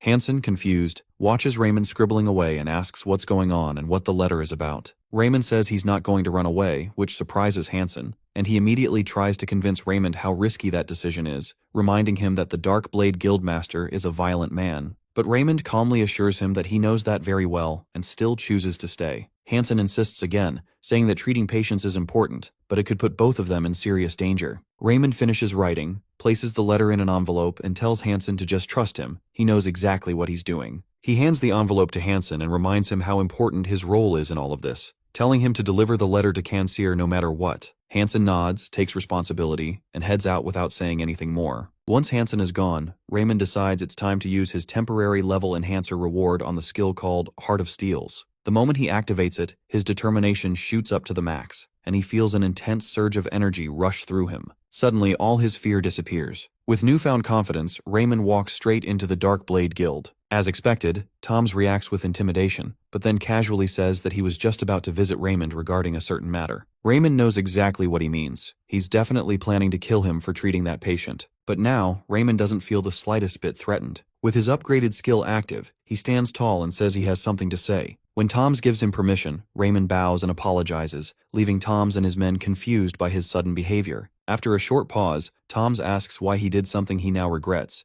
and Dr. Ray promises not to repeat his mistakes, saying he's realized everything this time and wants to devote his loyalty to him. He puts on an excited act and starts convincing Toms about the benefits of having a healer by his side, especially one skilled enough to be acknowledged by the king. Toms laughs at this soon-to-be great healer's offer and questions why someone who used to work for the people of Vey is now offering his services to him. Healer Ray, noticing the guards around them, leans in close to Tom's ear and whispers that his true motive is to make money. He says he couldn't land a proper job, so he ended up setting up shop in Vey, but now that he's found Tom's, he no longer wants to waste his life treating the poor. After living 23 years, Raymond has gotten really good at acting compliant, and with his newly boosted skill, he can now flatter Tom's even better. He keeps pestering Toms to accept the offer, and even offers to give him a free full-body checkup as a token of his thanks. He then explains how, using an ancient medical technique, he can detect and prevent future diseases through a detailed examination. After Toms agrees, Raymond asks him to send his men away since the process is confidential. Toms waves them off and lies down on a nearby couch. Raymond starts by examining his abdomen and slowly moves up to his chest. Tom seems a bit surprised when he notices the strange device Raymond pulls out, a stethoscope crafted by dwarves, so Raymond briefly explains how it works. While checking his chest, the Shadow Prince suddenly claims there's something unusual with Tom's heart and unbuttons his shirt for a closer look. Seizing the perfect moment, Raymond places his hand over Tom's heart and activates his lightning skill. Thanks to the Shadow Prince's high intelligence, the magic hits with full force, knocking Tom's out cold. As soon as he's unconscious, Raymond receives his quest rewards and feels a surge of pride. He realizes that the reason he succeeded was simply because he bowed earlier, and even though Toms was known as the most violent and powerful man around, he still fell to a single shock aimed at his heart. Raymond pulls out some rope from his suitcase and ties Toms up tightly, then decides to stay hidden until Kanseer arrives to back him up. He cracks the door open slightly and peeks out, thinking how much easier it'll be to take down the rest of the Dark Blade Guild now that their terrifying guildmaster is captured. Toms was the reason the guild had such a strong grip, and being one of the best high-ranking mana users, his fall gave Raymond a major edge. After watching the hallway for a bit, Raymond turns around with suspicion, wondering if there's a hidden safe nearby. He figures the feeling might be a result of his Heart of Steel being upgraded to A grade. Digging through Tom's coat, he finds a ring of keys and begins searching the room for a vault or hidden stash. After a bit of rummaging, he finally discovers a small chest tucked away, and a wide smile spreads across his face as excitement fills him. He feels relieved knowing he no longer has to fear the demon healer lenders, but when he opens the chest, he's completely thrown off by the sight of papers instead of money. Confused, he starts reading through them and slowly realizes they're secret records of every crime Toms has committed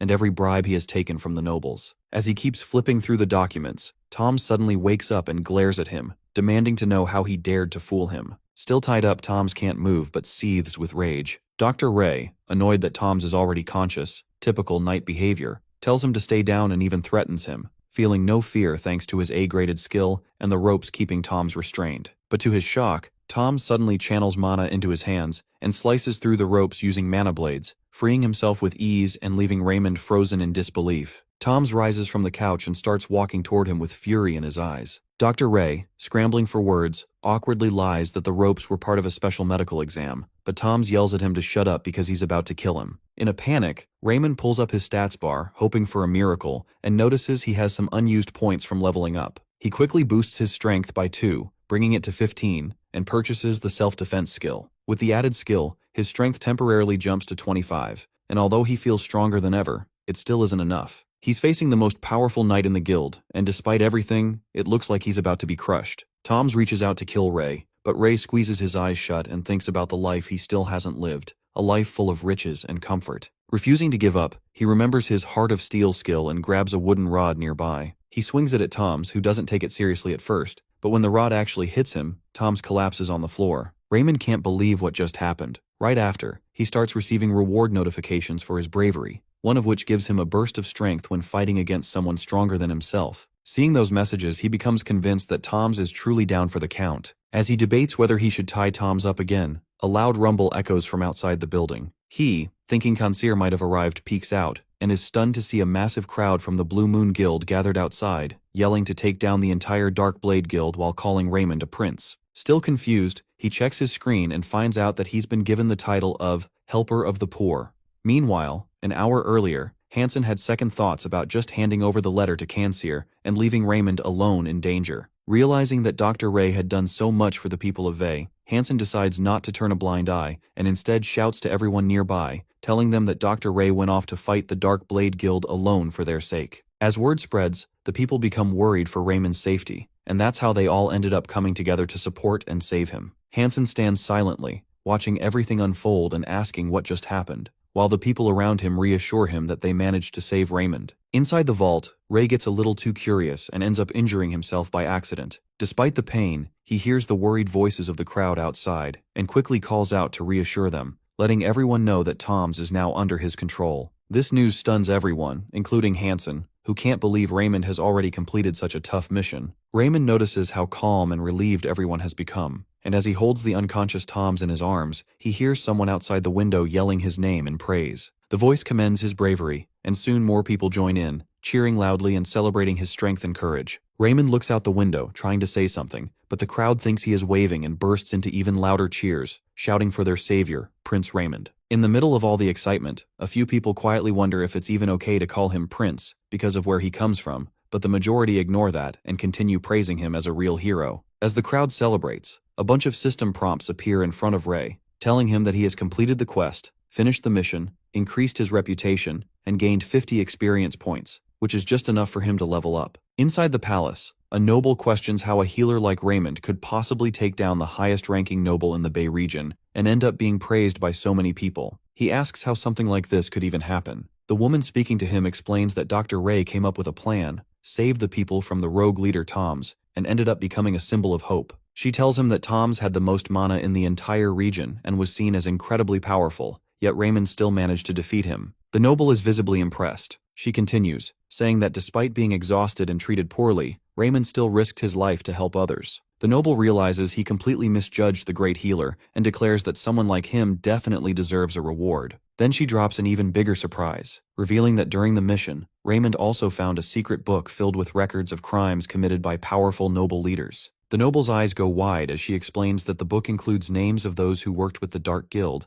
and others who took bribes to commit horrible acts. He nervously asks if she's sure, and she confirms it, adding that even the names of Bay Region's own administrators are in the book. Alarmed, he warns that if this information spreads, it could bring down the entire political system. Meanwhile, down in the palace's underground prison, Tom sits alone, full of regret, cursing himself for being taken down by a healer. He vows that next time he won't let Raymond off so easily. As he stews in frustration, 3 armored men enter his cell. At first, Tom smirks, thinking they're nobles coming to rescue him, but his face quickly changes when he realizes they're palace guards getting ready to interrogate him. Panicked, Toms warns that if any nobles find out about this, there will be serious consequences, but one of the guards calmly tells him that all the nobles have already been arrested and are currently being interrogated. Under intense torture, Toms eventually breaks and confesses everything about his involvement with the Dark Guild and the crimes committed by the noble leaders. As a result, the Dark Guild is officially dismantled. Raymond becomes known as the savior of the slums, and his level and influence in the Bay region skyrocket. He reflects on how far he's come, now regarded as a true hero by the people. Later, Hansen finds him and offers a homemade beef dish, expressing admiration for how the Shadow Prince has risked his life day and night to protect others. Raymond jokes, asking him to just cook the meat properly, but Hansen insists it's the least he can do for a hero like him. Healer Ray quietly notices how Hansen seems to be slowly distancing himself, maybe out of awe or uncertainty. When Hansen asks how the meat tastes, Healer Ray tells him it's delicious, eating with genuine delight. He thinks about how even people from distant regions now recognize him and want to meet him. When Hansen asks what prize he'll request for his accomplishments, Raymond answers immediately that he wants money, nothing else. The next morning, the great healer and his group board a carriage headed for the palace. He reflects on how the day has finally come, noticing how even the servants now speak to him with respect. Upon arrival, the palace grounds are packed with people cheering his name. The people raise their hands and declare that he is now Sir Ray, ready to cleanse the land of corruption. As he prepares to say his farewells, something suddenly catches his eye to raise his hand. Raymond's attention is caught by a woman in torn clothes, sitting on the ground with a dying baby in her lap. The child is clearly suffering from malnutrition, and Dr. Ray's heart sinks as he looks at them. He tries to hold himself together, realizing that, as a mere healer, he feels powerless to change the harsh lives of the people in the slums. He gazes at the woman with deep pity, thinking to himself how most slum dwellers live in such dire conditions, deprived of basic necessities, while the rich and powerful do nothing to help. He, sitting quietly, clenches his fists tightly, feeling frustration and helplessness wash over him. Just then, a prompt appears before him, a bonus quest notification, stating that he must complete a task with a difficulty level of 0. As Raymond reaches the palace, he overhears people whispering behind his back. They speak cruelly, calling him trash and ill-minded, mocking the idea that someone like him, an illegitimate child, could ever amount to anything. Their harsh words suggest that he belongs in the slums, not among the nobility of the palace. He listens silently, rage simmering inside, vowing to himself that one day he will become the best healer in the world. Then, he will return to confront them and prove that he is worth far more than they claim. As he walks through the palace corridors, he notices 2 young men bowing in gratitude before Princess Sophia. He pauses, admiring her beauty, but soon sees her become stern and commanding. She scolds the young men, questioning why they are idle and not working toward their assigned targets. Her fierce demeanor leaves them scrambling away in panic. Raymond then approaches her and greets her politely. She responds by saying that their meeting is not intentional, she just happened to be passing by. He notices how she emphasizes the coincidence of their encounter. Just as they are about to part ways, she turns to him and asks what he plans to request for his reward at tonight's ceremony. Raymond replies that he hasn't thought much about it yet. She advises him to choose wisely before walking away. Ray, now feeling a mix of confusion and pressure, heads toward the palace room where Prime Minister Gallman and the second and third princes are already present. As he enters, he curses himself for not knowing in advance about their presence. Overwhelmed, he bows and pays his respects. The 2 princes watch him coldly, showing no emotion. The third prince, Remerton, burns with jealousy as he rants internally about how the Shadow Prince has suddenly won the hearts of the slum people, something they had tried and failed to do for years. His face tightens in anger as he watches Raymond. The second prince, Karen, smirks and asks Remerton why he's so jealous of someone like Raymond. The 2 brothers mock Raymond's low birth and humble origins, making crude jokes about him being like a little puppy they plan to use for their own purposes later. They continue whispering, clearly underestimating the great healer and treating him like someone they can manipulate. Soon, the king calls the Shadow Prince forward. Raymond steps ahead and does as instructed. He is then asked the important question of what he wants as his reward for facing such danger and emerging victorious. For a moment his mind races. He knows the answer has always been money. That was his dream, his way to gain control and power in a world that constantly looked down on him. But then something shifts. He recalls Sophia's words urging him to choose wisely. That single conversation replays in his mind, and his thoughts drift to the starving woman and her dying child, the face of the people he wants to protect. A realization dawns upon him. This is his chance to make a real change. His eyes light up with purpose as he looks up, ready to ask not just for himself, but for something much bigger, a chance to change the fate of the slums forever. Just as Raymond is about to ask for his prize, his thoughts drift back to the slums, the filth, the suffering, and the helplessness he sees every day. He regrets how powerless he has felt for so long. Looking at the king, he steels himself and says what he desires. At that moment, a prompt appears in front of him, stating he have gained the achievement of a good doctor. Doctors treat patients, but good doctors change the world for their patients. He reflects on how someone like him could ever be considered a great doctor. He hesitates, but finally requests funds, not for himself, but from the Dark Guild's confiscated treasury, to be used for the betterment of the Bay region, solely for the people. The king looks at him with a puzzled expression, letting out a slight sigh. The 2 princes smirk, whispering among themselves that they had expected nothing better from someone of such low birth. Of course he would ask for money. Raymond looks at his hands, clenches them, and thinks again. He then clarifies that he does not seek the money for himself, but for the people of the Bay. He has it all planned. He intends to change the fate of the people and rebuild his own life in the process. He knows those outside the slums will never understand, but those within will. Building a reputation is the best way to market anyone, and reputation in the slums matters most. A new prompt appears, recognizing his intention. He smiles to himself, confident that he's made the right choice. When he finishes speaking, the king asks him a question. Raymond feels nervous but answers. The king inquires how he intends to use the money for the Bay region. Raymond wonders why the king even asks, as if he doesn't already know the answer. But he gathers his thoughts and explains. He tells them that he wants to work for society to clean the slums' filthy streets, purify the polluted water, and create conditions that prevent disease and infections from spreading. He believes this will make the slums a better, healthier place. The Prime Minister quietly observes, thinking about how the king has long ignored the slums' condition. None of the princes had ever managed to make any progress in their development, yet now the king is asking Raymond how to spend this money. The room falls silent as the weight of this moment sinks in. The Prime Minister wonders if this is the king's way of testing whether Raymond has the qualities of a future leader. Before Raymond can say more, the third prince abruptly speaks up, requesting permission to take charge of the slum's development. He reminds the court that he once tried to advocate for the slum, only to be rejected by the king and lose favor. He shares his ideas for improvement, hoping that this time the people might see the royal family in a better light and feel more loyal toward them. The two elder princes whisper to each other, clearly displeased. Just then, the king turns back to the Shadow Prince and asks him for more ideas. The palace audience murmurs, questioning how a mere commoner could help the Bay region when even noble geniuses have failed. Raymond steps forward and talks about environmental improvements. The king looks disappointed, which makes Raymond second-guess himself. He wonders if the king expects something different. Holding his ground, he elaborates that true improvement isn't just about cleaning filth. They need cleaner roads that attract traders and boost business. The slums can become a functional, developed area like any other city. The Prime Minister challenges him, asking how the Shadow Prince can be so certain that business will grow. Raymond responds that while the current conditions aren't ideal, the solution lies in building a shortcut that connects the slums to other major trade routes. If they secure it properly, merchants will use the shortcut, increasing traffic and trade. He explains that the Langtram, which is currently a hub for illegal activity, could be transformed. With help from the crown, it could be cleaned up and rebranded. Nobles seek entertainment, and with proper reforms, the slum could become a social and commercial hotspot. Not only would it host visitors at night, but it could also become a space for families and traders alike. As Raymond finishes, the Prime Minister reflects on how this would improve commerce and create a powerful trademark for the region's economy. He believes the king will appreciate such a forward-thinking response. The king nods and asks Raymond to discuss these suggestions with the other administrators. Raymond was taken aback by the king's immediate action on his suggestion.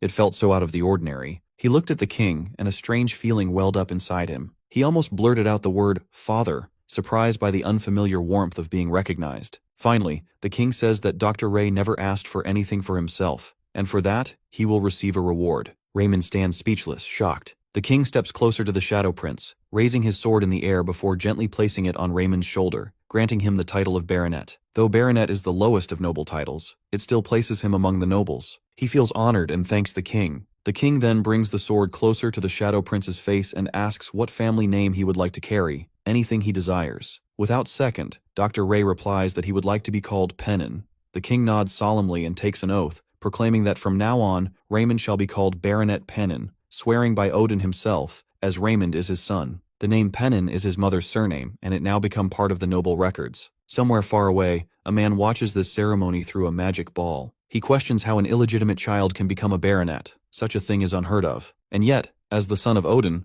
Raymond not only receives noble status but is also given an evaluation of a higher rank. The man is stunned by Raymond's levels and achievements, left speechless by the results he sees. His expression turns dark. He reconsiders his plans, thinking to himself that Dr. Ray is more than just a skilled fighter. He's becoming a symbol. The man instructs his companions to handle any clues that may have been left behind. Their sinister plan is just beginning. The hints lie in the innocents who were killed, their silence hiding secrets. One of the men replies with a sly smile, saying that the traces are long gone. He lifts a wine glass and, with hatred dripping from every word, complains about how irritating Raymond's eye color is. Emerald green, the symbol of the royal family. That color haunts him. Meanwhile, in the slums, people cheer and praise Raymond. They say that not even the heavens could have produced a man like him. He's like an angel, saving lives and transforming their fate. A prompt appears before Raymond. He has reached a bonus level. More people begin to know his name, and more voices start talking about him. His kindness moves people to tears. His reputation rises, his levels increase, and his titles begin to improve. He's becoming known as the savior of the slums. Raymond smiles, filled with happiness. He turns to Hansen and asks who he is himself. Hansen smiles back and replies that he is a Baronet Pennon. Raymond asks him again, savoring the sound of it. Hansen repeats with pride, Baronet Pennon. Raymond can't stop smiling. He reminds himself that he's a noble now, a baronet. He's no longer just a slum-born child. Looking at his current level, Raymond speaks to Hansen about how close he is to another upgrade. With just a little more effort, he knows he'll be promoted again. The two walk away, with Hansen cheering for Baronet Pennon and Dr. Ray filled with motivation. Elsewhere at the Prime Minister's office, Rao Kaplan arrives. He's the youngest top scorer from the Martial Arts Academy, a noble by birth, and a member of a first-class family known for their wealth and influence. He can afford anything he desires. As he sits across from the Prime Minister, he proudly begins listing his achievements. After listening carefully, the Prime Minister offers him unexpected advice. He should seek help from Ray, as no one knows the Bay region as well as he does. Rao Kaplan is stunned. He wonders how someone of noble status like himself is supposed to talk to an illegitimate child like Ray, let alone work with him. The very thought unsettles him, but almost instantly he catches himself. He scolds his own thinking, realizing that one cannot judge someone by their origins. He decides he will see the truth for himself. He must find out who Raymond truly is with his own eyes, not through the filter of bloodlines or status. He reaches the Bay region in a carriage, observing the atmosphere with his eyes. He remembers how demonic the image of the Bay used to be in the public's mind. He thinks to himself, noting how much the atmosphere has changed, it's not as gloomy as it was before. The carriage rider looks at him, turns his head, and thanks him, calling him Prince.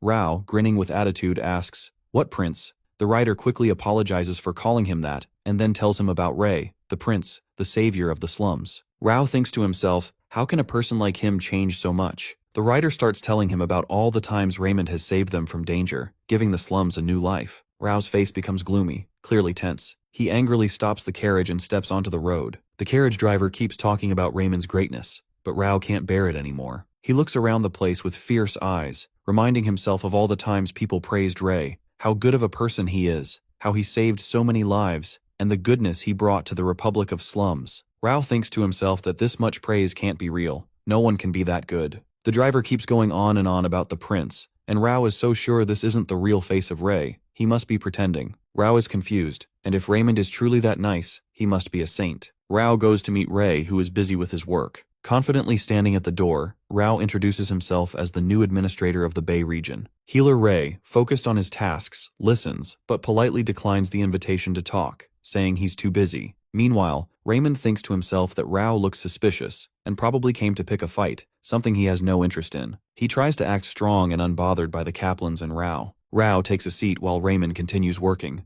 As he watches Ray, Rao thinks to himself that Dr. Ray seems pretty friendly, very different from other healers he's seen before. Then their eyes meet, and Rao is completely shocked. He thinks to himself that Dr. Ray must be pretending to be good. Surely he's evil on the inside. Is it the money he's after? Or the reputation? Or is he just creating a fake image? Raymond pauses, finishes his work, and smiles at the patient. He thinks to himself that the friendlier he is, the more his reputation will grow, and he'll earn a lot of money. As the administrator leaves, Raymond feels relieved he's gone. Afterward, Rao thinks to himself that Dr. Ray hasn't done anything wrong yet, so he can't charge him with anything. But he decides he'll keep a close eye on him. Sometime later, someone knocks rapidly at the door. Hansen rushes to answer and finds a man unconscious, needing urgent healing. Raymond is called. The man, a stranger, had suddenly passed out in the middle of nowhere. The soon-to-be great healer examines him and finds that he's in a coma, his brain completely shut down. He is no longer alive. The person who brought the unconscious man starts crying, confronting the Shadow Prince in desperation. Dr. Ray, feeling a strange sensation he hasn't experienced before,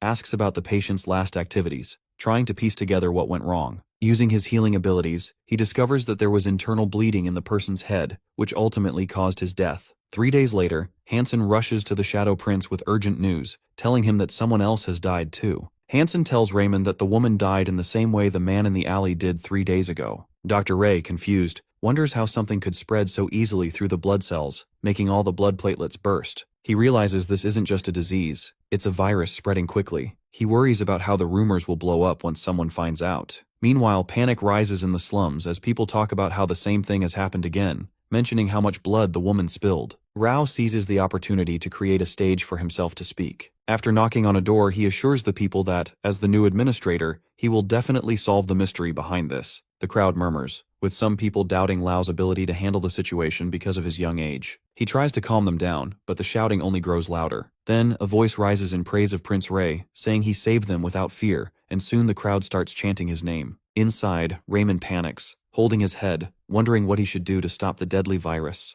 A prompt appears, telling him he has a quest to fight the contagion. He thinks about it and walks out of his house, deciding to take action, though he's also thinking about the money and rewards he might get if he succeeds. As he steps outside, he sees Lao standing there, staring at him with disgust. Lao tells Raymond he can't fool him and accuses him of sitting back while people are dying. Lao says he will help the people himself and slams the door shut. Raymond stands silently thinking, maybe Lao should handle it, but then he remembers Lao doesn't know about epidemiology. Only he does. Though his degree alone may not be enough, Raymond decides to go out again and tells the people he's taking the matter into his own hands. Outside, Raymond sees Lao already writing public notices, advising people on what to do. Raymond heads back inside and calls Hansen for help. He orders him to get every book available on the subject and starts working. He also asks Hansen to list out all the do's and don'ts during a contagion. Raymond spends the entire night reading, from dusk till dawn. When he gets tired, he speaks to himself, saying it still isn't enough without knowing the origin. His first suspicion falls on the people living on the other side of the Bay region, the semi-demons.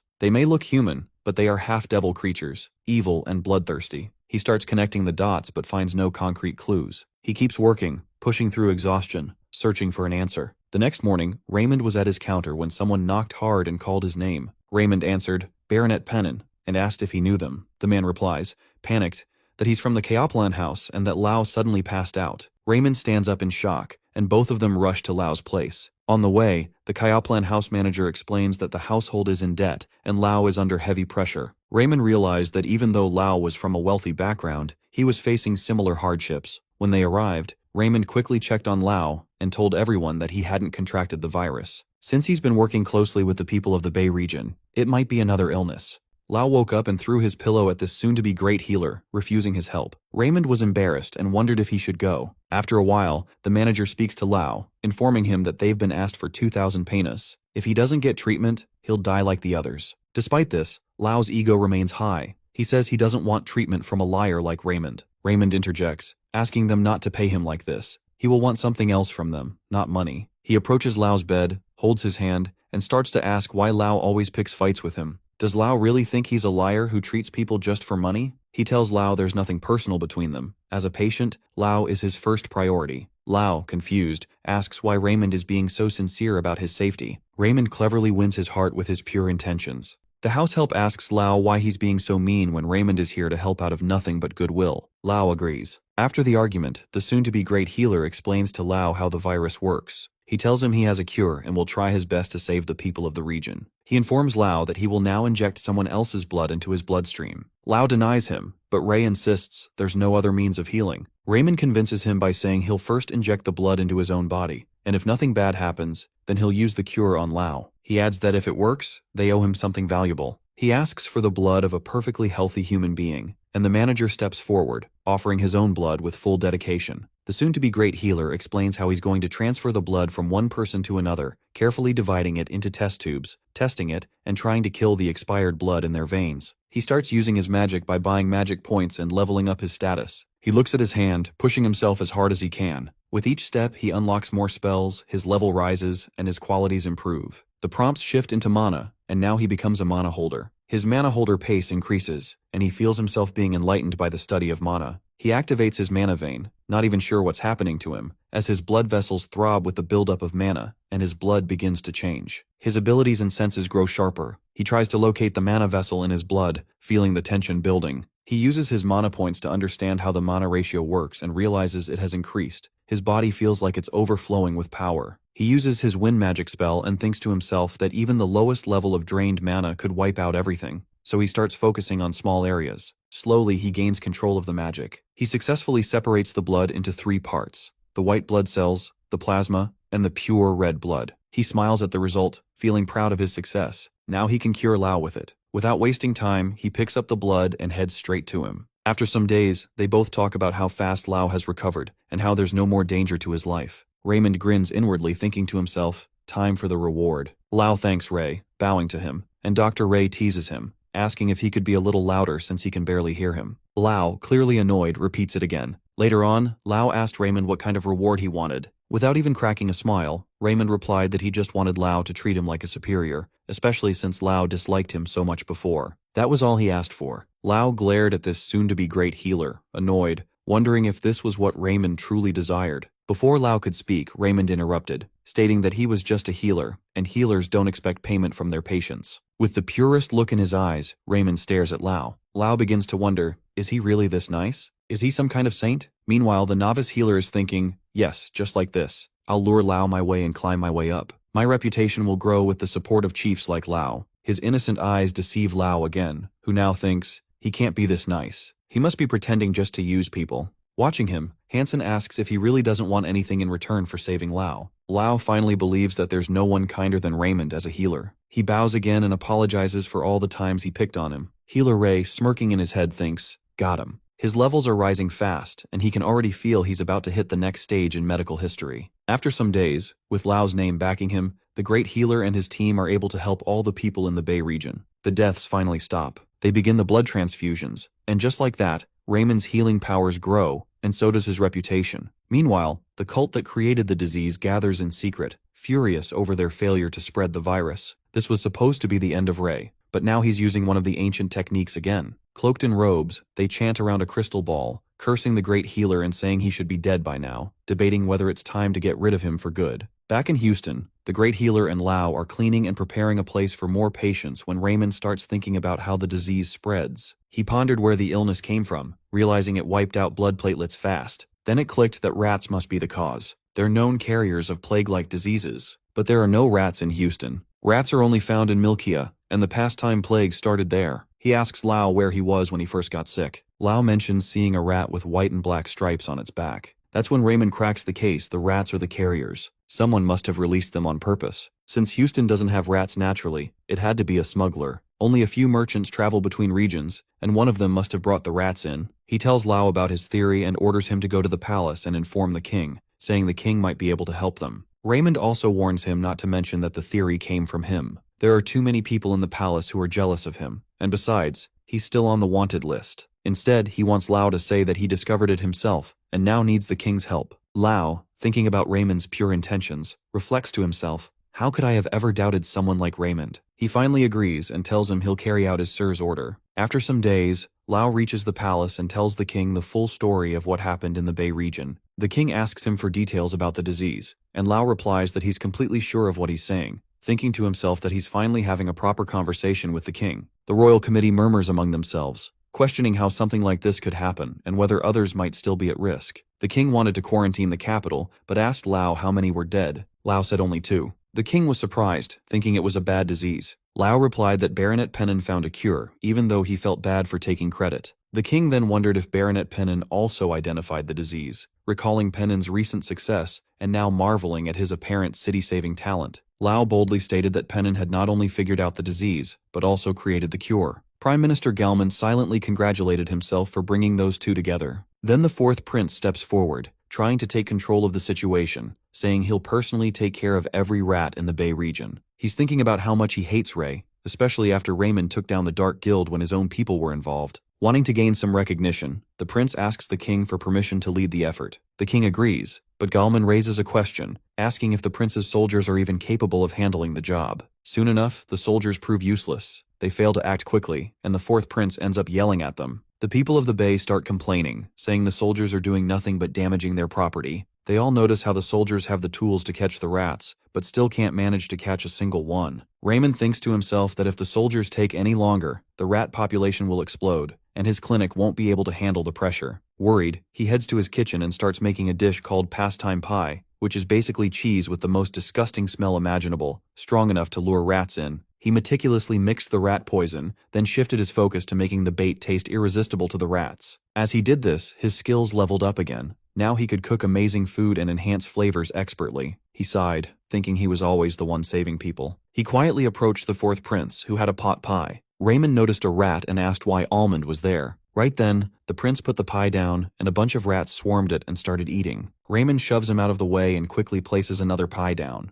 One by one, all the rats pour out into the open, right in front of the stunned soldiers. The people in the Bay region saw this as a miracle and cheered for their prince, yelling that he saved them again. But the 4th prince was angry and told them not to praise him or say his name. The crowd quickly apologizes and turns their praise to Baronet Pennon instead. Even the soldiers, going against their commander, start siding with Ray. The people began saying that Sadle's method was useless and that the cult's plans had failed again, forcing them to retreat for now. One of the soldiers thinks Prince Settle's method is basically useless, especially after seeing him order the honorable royal guards to hunt rats with swords in the first place. That just doesn't make any sense. Besides that, he thinks Baronet Pennon's method was way simpler and way more effective. He keeps watching Ray, not really sure what the guy is up to. Deep down, he's kind of impressed, even a bit proud, seeing how the Shadow Prince, a guy who clearly never worked a real day in his life or trained in swordsmanship, somehow handles a sword with such control. His stance and posture definitely look untrained, but there's something weirdly solid about it. He actually kind of resembles a real knight. Eventually, the soldier lets Ray, Baronet Pennon, know that he'll be receiving a reward from the palace,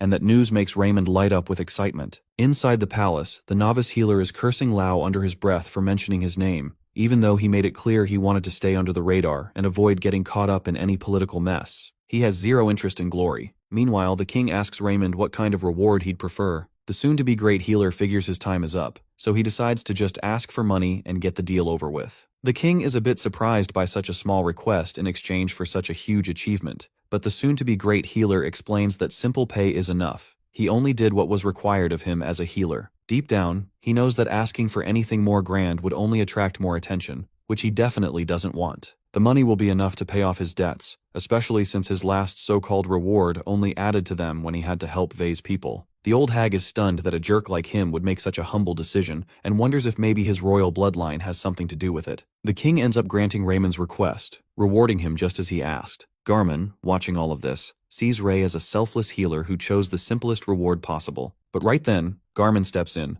telling the king that money isn't enough, and suggests they give Raymond the legendary Staff of Light. That definitely catches Raymond off guard, to think they'd actually give him something as high-ranking as the Staff of Light. The Staff of Light is a healing relic that dates back 100 years, once used by the great ex-healer Alex. It's not just a tool, it's a symbol of a healer's pride, something so grand it's usually passed down as a family heirloom. It's the kind of reward worthy of someone who stopped a deadly virus from overtaking the capital. The king fully agrees with the idea. Dr. Ray, on the other hand, has mixed feelings. With his terrible healing grade, he wonders if he even deserves it. Still, the king also awards him 10,000 pina, which makes Raymond happy. It's not enough to wipe out all his debts, but it's a good chunk that makes him feel a lot lighter. Right then, he checks his quest rewards and sees he's reached level 40. Just as he's processing all that, the king suddenly asks if he has anything more to discuss, which throws Raymond off a bit. Both the king and Garmin still don't understand how a virus from Myclan almost managed to spread in Vei. Raymond realizes the king is thinking the exact same thing he is.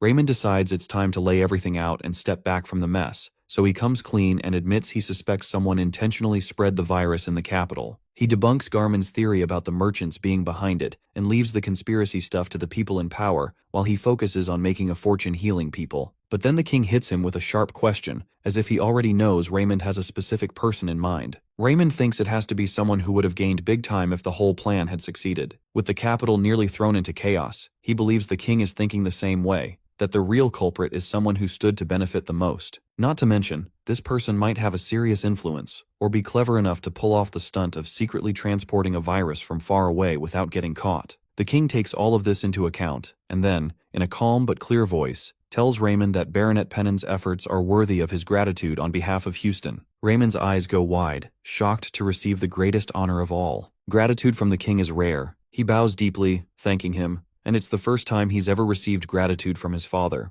Afterwards, Raymond can't figure out why he's feeling so emotional. He tells himself not to take it this deep. Still, he makes a solid plan to set aside 500 pina for some juicy beef. For curing the unidentified contagion, his quest reward unlocks, giving him 20 skill points and bumping his level up to 40. From this point on, he's officially a senior resident, with boosts to his surgery skill and general medicine level, and he also unlocks the internal medicine skill. When asked, the king found Raymond's thoughts reasonable, which made Garmin start to realize that Dr. Ray's abilities might not be limited to just healing. He had thought Raymond's ideas about reforming Vei were good, but now, after everything, Garmin sees Ray as more knowledgeable than most decent bureaucrats. What surprises him more is the growing thought that maybe the king sees Ray highly too, not just as a subject, but as a son. When asked, Garmin replies that only one place has the vicious power to send a virus and cause chaos in the kingdom. Just thinking about it sends chills down his spine, and that's the kingdom of Droton, the hostile state of Houston. The war has been going on for 100 years now, which makes them the obvious suspect, especially after the assassination attempt on the king. The king decides to keep this intel restricted until there's more solid evidence. Meanwhile, at Maple Infirmary in Rim Quarter,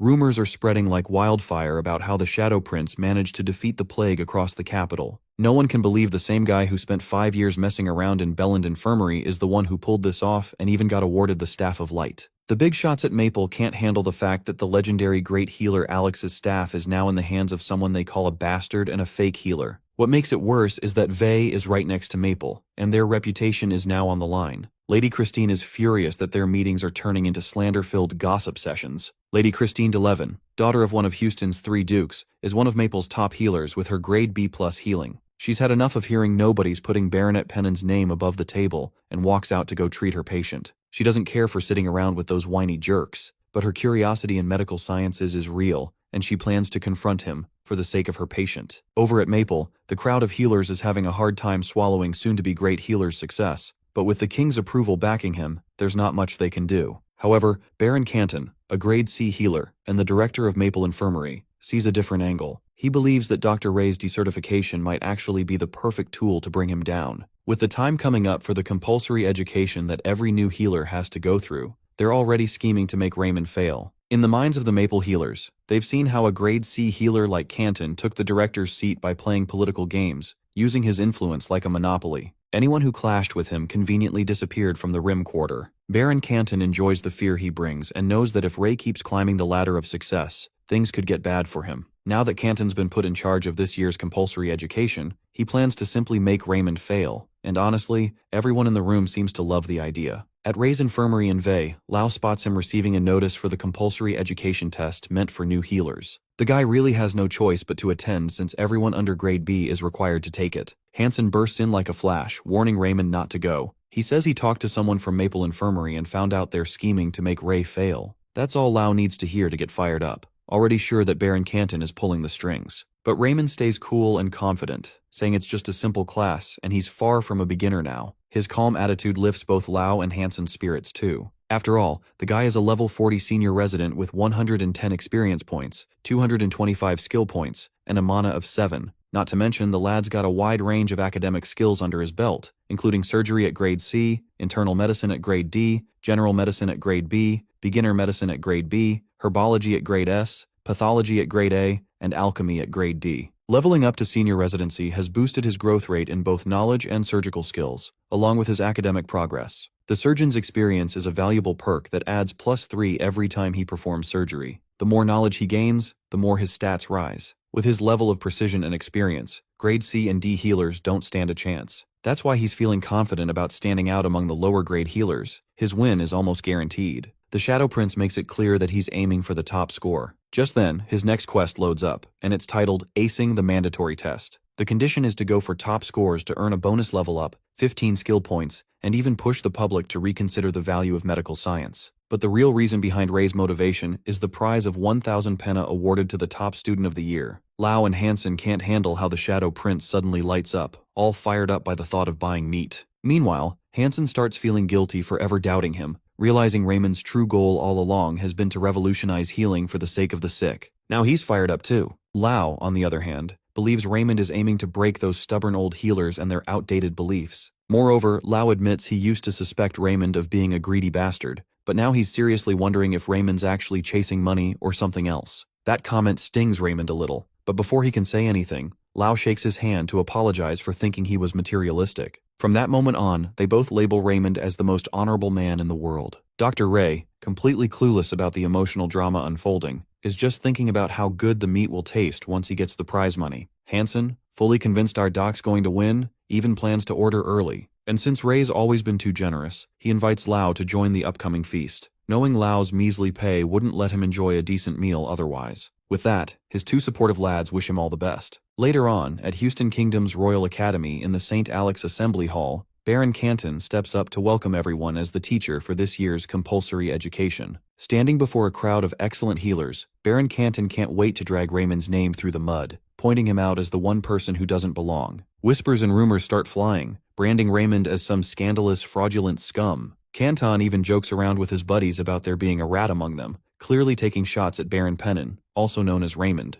Hanson's about to explode from rage at this crusty old man, but Ray, with his steel of heart skill, stays completely unfazed. The ridicule bounces off him like nothing, and he coolly activates his facing the boar's skill. With a rush of confidence, he finally breaks the awkward silence, calmly telling Canton that it's fine, but it sounds like the man's just imagining things. The soon-to-be great healer explains that, as a fellow healer with a broad mindset, he can understand a lot of things, but he's genuinely surprised to see a man of Baron Canton's reputation caught up in delusions. He even expresses concern for Canton's health, suggesting it might be the early signs of dementia, and that one stings hard. Baron Canton quickly brushes it off and tells everyone to take their seats and enjoy the company. Then a blonde from Maple Linden offers Hanson a seat, but the bullies yank Linden back and sneer that seats are only for real healers, not dirty rats of witchcraft. Linden gets shamed in front of everyone, but Ray steps in and flashes his badge of honor, reminding them that a true healer shows respect in front of St. Alex's badge. Suddenly, Linden loudly congratulates Ray, drawing everyone's attention. Hanson wastes no time and calls out the jerks, saying they're the real rats here, slandering others instead of acting like proper healers. Baron Canton quickly shuts down the ruckus by announcing the rules for the first test. He emphasizes that healing power is the most important skill and makes up 50% of the total score. Anyone scoring under 60 must give up their license on the spot. He also makes it clear that a grade F means total failure. Canton clearly believes Ray must have pulled strings to get the king's support,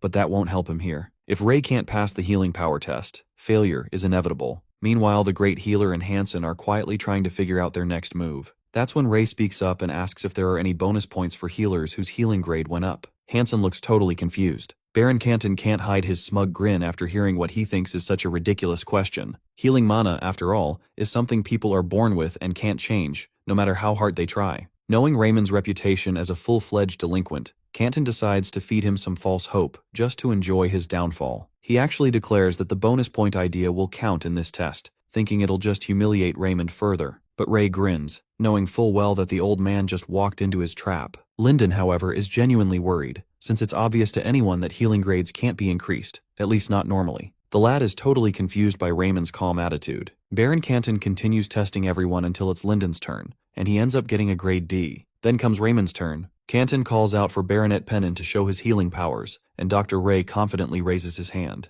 Canton can't help but smile mischievously, thinking this will be the moment Raymond embarrasses himself. Still, the Shadow Prince makes sure to confirm that the bonus points are officially on the table, and Canton mocks him, saying it's irrelevant since he won't score high anyway. Linden, who's still concerned about Ray, starts to feel something strange just by looking at his hands. Canton repeats that no one can raise their grade just by trying harder. Normally, Raymond's luck would land him a random grade like anyone else, but this time he activates his mana, unlocking the 4th mana storage center called Mana Vein. This triggers the Mana Flux skill, which transfers blood and energy into the upper chi center known as Mana Channel, the middle one called Mana Heart, and the lower one known as Mana Hole. It turns out he got this skill after awakening the Mana Vein, something no one expected. Because of this, Raymond can now use his mana for more than just casting spells. Thankfully, his mana stats have grown from 1 to 7.5. It might not sound like a huge leap, but even small, steady progress can make a big difference, just like how single drops of water can eventually soak the floor. So, by sending every bit of his mana into his mana channel, the flow of energy becomes impossible to ignore. The crowd is drawn to it, and Baron Canton is absolutely stunned when he sees grade C healing powers. He's completely speechless. Meanwhile, the senior resident is bouncing with joy on the inside for getting grade C. Of course, it's basically unheard of for someone to develop healing abilities like this, since it's supposed to be innate, coming from the upper chi centers. He obviously can't go around saying he has a 7.5 mana stat that lines up with grade C,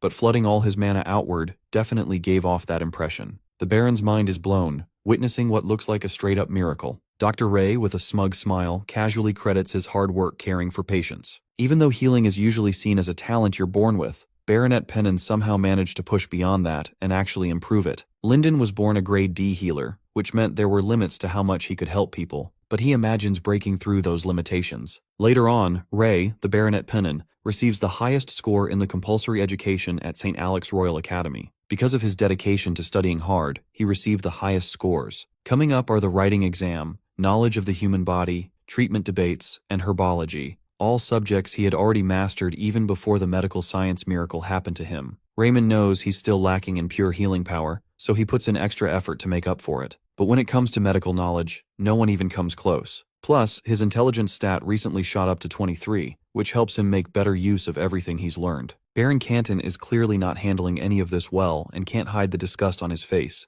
but Ray still shines like a diamond. The other healers are completely stunned, jaws practically hitting the floor as they watch Ray get the top scores. Most of them are convinced something must be off. Right there on stage, Ray flashes a big grin like a happy-go-lucky goat and teases the others, asking if they're working hard and losing sleep yet. He even throws in a jab, hoping they're not just planning to settle for being a bunch of C ranks. Up next, the Baron pulls in a cart, knowing Raymond's on the verge of becoming the top scorer, and he's already lost his chance to disqualify him. Healer Ray and Hansen are now shining in a whole new light, and Baron Canton just can't stand it. This fussy jerk still has an ace up his sleeve, planning to give Raymond an injury he can never heal. Without wasting time, he announces the final practical exam. When he yanks the cloth off the cart, everyone loses their minds at the sight of an orc monster. Hansen's freaking out like a headless chicken. Baron explains that the orc has harmed a lot of people, but for today, he's their patient. He assures them that the orc has been given plenty of anesthetic herbs, so no one's in danger. With a mischievous grin, he commands them to heal the wound on the orc's body. Since Raymond is first, Baron had already decided to inflict a wound impossible for him to heal. Without hesitation, he stabs the orc, making all the healers flinch. That move wakes the beast, and the Baron starts shaking like a leaf under its towering shadow. To make things worse, the orc's leash comes loose, and it's just about to go wild, swinging a punch that nearly smashes the Baron's face in.